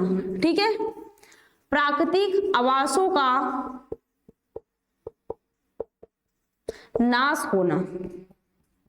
कैसे बच्चों, इसको देख लो, प्राकृतिक आवासों का नाश कैसे हो सकता है, तो हम लोग बोल सकते हैं हैबिटेट। ठीक है, इसमें बोल सकते हैं जो मानव जनसंख्या में वृद्धि के कारण। ठीक है, अब सुन लो, मानव जनसंख्या में वृद्धि के कारण क्या उनको रहने के लिए दिक्कत होने लगी, जितने भी पेड़ पौधे थे वो काट कर क्या किया, घर बनाने लगे। ठीक है, घर बनाने लगे तो जो वहां पे जो एनिमल्स रहते थे, जो प्लांट थे, वो दोनों खत्म हो गए। प्लांट भी खत्म हो गया और एनिमल भी खत्म हो गया। तो ये हुआ विलुप्त होने के कारण। बताओ ये हुए विलुप्त होने के कारण। तो यही बोला है कि जो प्राकृतिक आवासों का नाश, ठीक है, तो उनके जो प्राकृतिक जो नेचर थे किसके, जो एनिमल्स के थे, जो प्लांट थे, वो दोनों खत्म। मतलब प्लांट हटा, जो आगे पादप थे जंगल काट के मानव ने क्या किया, घर बना लिया, फैक्ट्री बना लिया, सब बना लिया, ठीक है। तो वहां पे जो प्लांट थे वो क्या हट गया, प्लांट में रहने वाले जो चिड़िया थे उसमें जो आते थे, जो एनिमल्स रहते थे वो सभी हट गए, माइक्रोब्स भी वहां से हट गए, तो सभी खत्म हो गए। तो यही बोल रहा है कि जैव विविधता विलुप्ति के कारण क्या क्या हो सकते हैं। अब दूसरा क्या बोला है बच्चों, बड़े प्राकृतिक आवासों के टुकड़ों को बांटना, ठीक है। अब जो बड़े बड़े आवासों था उसको क्या टुकड़ों में बांट दिया, ठीक है। ये तुम्हारा दूसरा पॉइंट हो। इसमें क्या होता है बच्चों, जैसे कृषि हो गया, ठीक है, पेड़ जो जंगल थे उसको काट के क्या किया, खेत बना दिया, कृषि के लिए उपयोग कर लिया, औद्योगिक मतलब कारखाना, फैक्ट्री सब खोल लिया, शहरीकरण बना लिया, सड़क का निर्माण कर लिया, रोडवेज बना लिया, सब बना लिया। ये सभी क्या हुआ, सब हो रहा है जैव विविधता विलुप्ति के कारण। यही सब है बच्चों की क्या, कृषि के लिए जो जंगल था काट के खेत बना लिया, फैक्ट्री बना लिया, सड़क बना लिया, शहर का निर्माण कर लिया, और जो रेल पटरियां ये सब बांट दिया, ठीक है। आदि जो बड़े बड़े प्राकृतिक आवास थे, क्या बच्चों, जो बड़े बड़े प्राकृतिक आवासों में क्या किया, इसको छोटे छोटे टुकड़ों में बंट गए, ठीक है। सब चीज का निर्माण हुआ, सब जगह जितने भी पेड़ आए सबको काटते गए, उसमें जो जीव जंतु थे वो सब भी क्या हुए, विलुप्त। उनका रहने के लिए स्थान ही नहीं रहेगा तो क्या हो, सब विलुप्त ही हो जाएंगे ना, कहां पे जाएंगे, मर जाएंगे, और उनकी क्या विलुप्त, उनकी संख्या क्या घटती जाएगी दिन ब दिन, और एक दिन कैसा जाएगा वो सब पता भी नहीं चलेंगे कि वो है कि नहीं है, ठीक है। उसको हम लोग क्या करते हैं, रेड डाटा बुक में नोट करके बस कॉपी में लिख, जैसे हम लोग पढ़ते हैं ना, हम लोग तो पढ़ते नहीं है, बस ऐसे क्लास किया, कॉपी में नोट डाउन किया, बस पोथी पत्रा बंद किया और उनको बैग में रख दिया, ठीक है, पढ़ाई हो गई हमारी। ऐसे ही करते हैं ना, बोलो यही करते हो तुम सब ना, ये कुछ और करते हो। देखो देखो पढ़ाई करो तो ध्यान से करो, मन से करो, ओके। अब देखो ये इससे समझ में आया कि किसमें किससे से विलुप्ति के कारण क्या क्या हो सकते हैं बायोडायवर्सिटी के। तो यही हो जाए बच्चों प्राकृतिक आवासों का नाश होना और बड़े बड़े जो आवास हो टुकड़ों में उसको बांट देना। तीसरा पॉइंट क्या हो जाएगा, प्रदूषण, क्या हो जाएगा, पॉल्यूशन। इतने जितने गाड़ी मोटर सब निकल रहे हैं, बताओ एक से सोचेंगे नहीं, एक से बढ़ के एक दिखाएंगे, ये नहीं साइकिल से नहीं चलेंगे, अगर थोड़े से पैसे आ जाए तो नहीं अब दो टू व्हीलर ले लो, बाइक ले लो या फिर स्कूटी कुछ ले लो, और थोड़े से और पैसे तो बोलेंगे 4 व्हीलर ले लो। क्या उससे पॉल्यूशन नहीं हो रहा है, हमारे सांस लेने में दिक्कत नहीं। और हम लोग क्या किया, पेड़ों को काटते जा रहे हैं, ठीक है, पेड़ों को काटते जा रहे हैं। क्या ऑक्सीजन हमारे घर से बनेंगे, ऑक्सीजन हम लोग खाने बनाएंगे उससे, बोलो ऑक्सीजन क्या हम लोग प्रोड्यूस करेंगे, नहीं ना करेंगे। पेड़ पौधे जो माइक्रो जो एल्गी वही से प्रोड्यूस करेंगे ना। तो क्या सारे पेड़ तो काट दिया, घर बना लिया, फैक्ट्री बना लिया, ठीक है, रेल पटरियां बनाया, सड़कें बना लिया, शहर का निर्माण करे, सब कुछ हो गया, तो क्या ऑक्सीजन हमारे घर से आएंगे, नहीं ना आएंगे। तो वही बोला ये सब क्या होता है बच्चों, विलुप्ति के कारण होते हैं, ठीक है। तो हम लोग को क्या पेड़ तो लगाना चाहिए ना, जितने भी इससे छोटे बड़े प्लांट तो हम लोग गमले में तो, लेकिन अब तो वो भी नहीं करते, दिन रात तो मोबाइल में सब बिजी हो जाओगे ना, दिन रात मोबाइल चला। लेकिन ये नहीं कि हाँ जो आसपास भी जगह वहां भी प्लांट लगा जाए, फिर गमले में प्लांट लगा, ऐसा तो कोई किसी को हाथ तो दुखेंगे, बोलो हाथ दुखने लगेंगे। चलो छोड़ो, टॉपिक पे आते हैं, ठीक है। अब देखो इसमें हम बोले कि ये सब क्या होता है, विलुप्ति के कारण होते हैं, ओके। और दूसरा क्या बोला जो विदेशी जातियों का आक्रमण एवं आगमन, ठीक है। विदेशी जातियों का आक्रमण एवं आगमन कैसे हो सकता है बच्चों, बहुत सारी जो विदेशी चीजें हैं, क्या बहुत सारी हमारी विदेशी जातियां क्या करती है, अपने आप को बदलने के लिए जो पर्यावरणीय दशाएं होती हैं में आसानी से अनुकूलित कर लेती हैं, ठीक है, आसानी से अनुकूलित कर लेती है, तथा उस स्थान में क्या करती है, उस पर्यावरण में उपस्थित जो प्राकृतिक जातियां होती है उसका भक्षण करके उन्हें समाप्त कर देती हैं। अब जो बाहर से मान लो कोई चिड़िया बहुत बड़ी आई है, फिर कोई एनिमल्स है जो यहाँ के छोटे थे उसको मार के खा जाएगी। अरे यही होता है ना, जो बड़े होते हैं, अगर मान लो जो समुद्र की बात है, जो बड़ी मछलियां होती है छोटे मछलियों को खा जाती है ना। तो वही बोला जो विदेशी मछलियां होती है, या तो बोल सकते विदेशी जो जातियां होती हैं वो क्या करती हैं, आक्रमण करती है और क्या इसमें यहाँ की जातियों को नष्ट कर देती हैं। अब बोला मुझे पांचवा पॉइंट क्या आ जाएगा, सह विलुप्तता, ठीक है, क्या आ जाएगा, सह विलुप्तता। इसमें क्या होता है तो बोल सकते हैं एक जाति के विलुप्त होने पे क्या करते हैं, उस मैंने यही बताया कि अगर प्लांट को काट दो, ठीक है, अगर जो जंगल है उसको काट दो, पूरा समाप्त कर दो, तो उसके अंदर जो रहने वाले जो जीव जाति, छोटे जीव जाति, तो उसपे जो आश्रित थे वो सभी नष्ट हो जाएंगे। तो वही बोला अगर एक जाति का नष्ट हो रहा है, उसपे जो दूसरा जाति डिपेंड है वो भी नष्ट हो जाएगा, वो भी खत्म हो जाएगा ना। तो यही होता है हमारा सह विलुप्तता। बताओ क्लियर है यहाँ तक। अब देखो संकटग्रस्त जातियां क्या होती है, ये तो मैंने बता दिया, क्वेश्चन में पूछ रहा है संकटग्रस्त जातियां आप क्या समझते हैं। तो मैंने संकटग्रस्त जातियां क्या होती है ये भी बता दिया कि जो क्या होते हैं विलुप्ति के कगार पर, या तो भविष्य में उसको विलुप्त होने की जिसकी संख्या क्या हो बहुत तेजी से घटती हो, वो हमारी क्या कहलाती है, संकटग्रस्त जातियां कहलाती। बच्चा सारे क्वेश्चन क्लियर है, सारे मैं पॉइंट पॉइंट वाइज क्लियर कर रही हूँ, ठीक है। अब इसमें नेक्स्ट आएगा बच्चों जैव विविधता का संरक्षण कैसे करें। अब तो उसका विलुप्ति का कारण भी पढ़ लिया, संकटग्रस्त जातियां भी पढ़ लिया, अब पढ़ते हैं उसका संरक्षण कैसे करें, ठीक है। अब इसमें संरक्षण में बोल सकते हैं बच्चों वो स्वस्थानीय संरक्षण जो इन सिटू कंजर्वेशन है, ठीक है। मैंने इन सिटू कंजर्वेशन के बारे में बता दिया था, बताया इसके पहले स्टार्टिंग में मैंने बताया, और इन सिटू कंजर्वेशन के भी बारे में बताया। देखो इन सिटू कंजर्वेशन में बच्चों, इन सिटू कंजर्वेशन में ठीक है, दोनों में क्या करते हैं हम लोग जैव विविधता का संरक्षण करते हैं। एक तो मतलब नेचुरल विधि से करते हैं और दूसरा आर्टिफिशियल तरीके से करते हैं। अब बताओ ये क्वेश्चन सारे क्लियर है यहाँ तक? अब कुछ तो बच्चा नहीं इसमें बताने के लिए। अब देखते हैं बच्चों हमारा अगला क्वेश्चन क्या है, ठीक है। अब हमारा नेक्स्ट क्वेश्चन देखते हैं बच्चों क्या हो जाएगा, ठीक है। एक नेक्स्ट क्वेश्चन और ये लास्ट क्वेश्चन भी है, नेक्स्ट और लास्ट क्वेश्चन यही हमारा, ठीक है। देखो दिया क्या बच्चों, जैव विविधता संरक्षण हेतु जो राष्ट्रीय एवं अंतरराष्ट्रीय प्रयासों को लिखिए, ठीक है। अब देखो जो अंतरराष्ट्रीय फिर राष्ट्रीय प्रयास क्या होता है, जैव विविधता होता क्या, इसका संरक्षण कैसे, मैंने सब बता दिया, ठीक है। तो उसका संरक्षण हम लोग कैसे करेंगे बच्चों, जो इन सिटू कंजर्वेशन और एक्स सिटू कंजर्वेशन से क्या करेंगे हम लोग संरक्षण। इससे पूछा है बच्चों राष्ट्रीय एवं अंतरराष्ट्रीय प्रयासों के बारे में, ठीक है। नेशनल और इंटरनेशनल प्रयासों के बारे में पूछता है इसमें, ठीक है। तो इसमें क्या हो जाएगा बताओ, ठीक है। क्या पूछा इसमें, राष्ट्रीय और अंतरराष्ट्रीय, ठीक है, एवं अंतरराष्ट्रीय,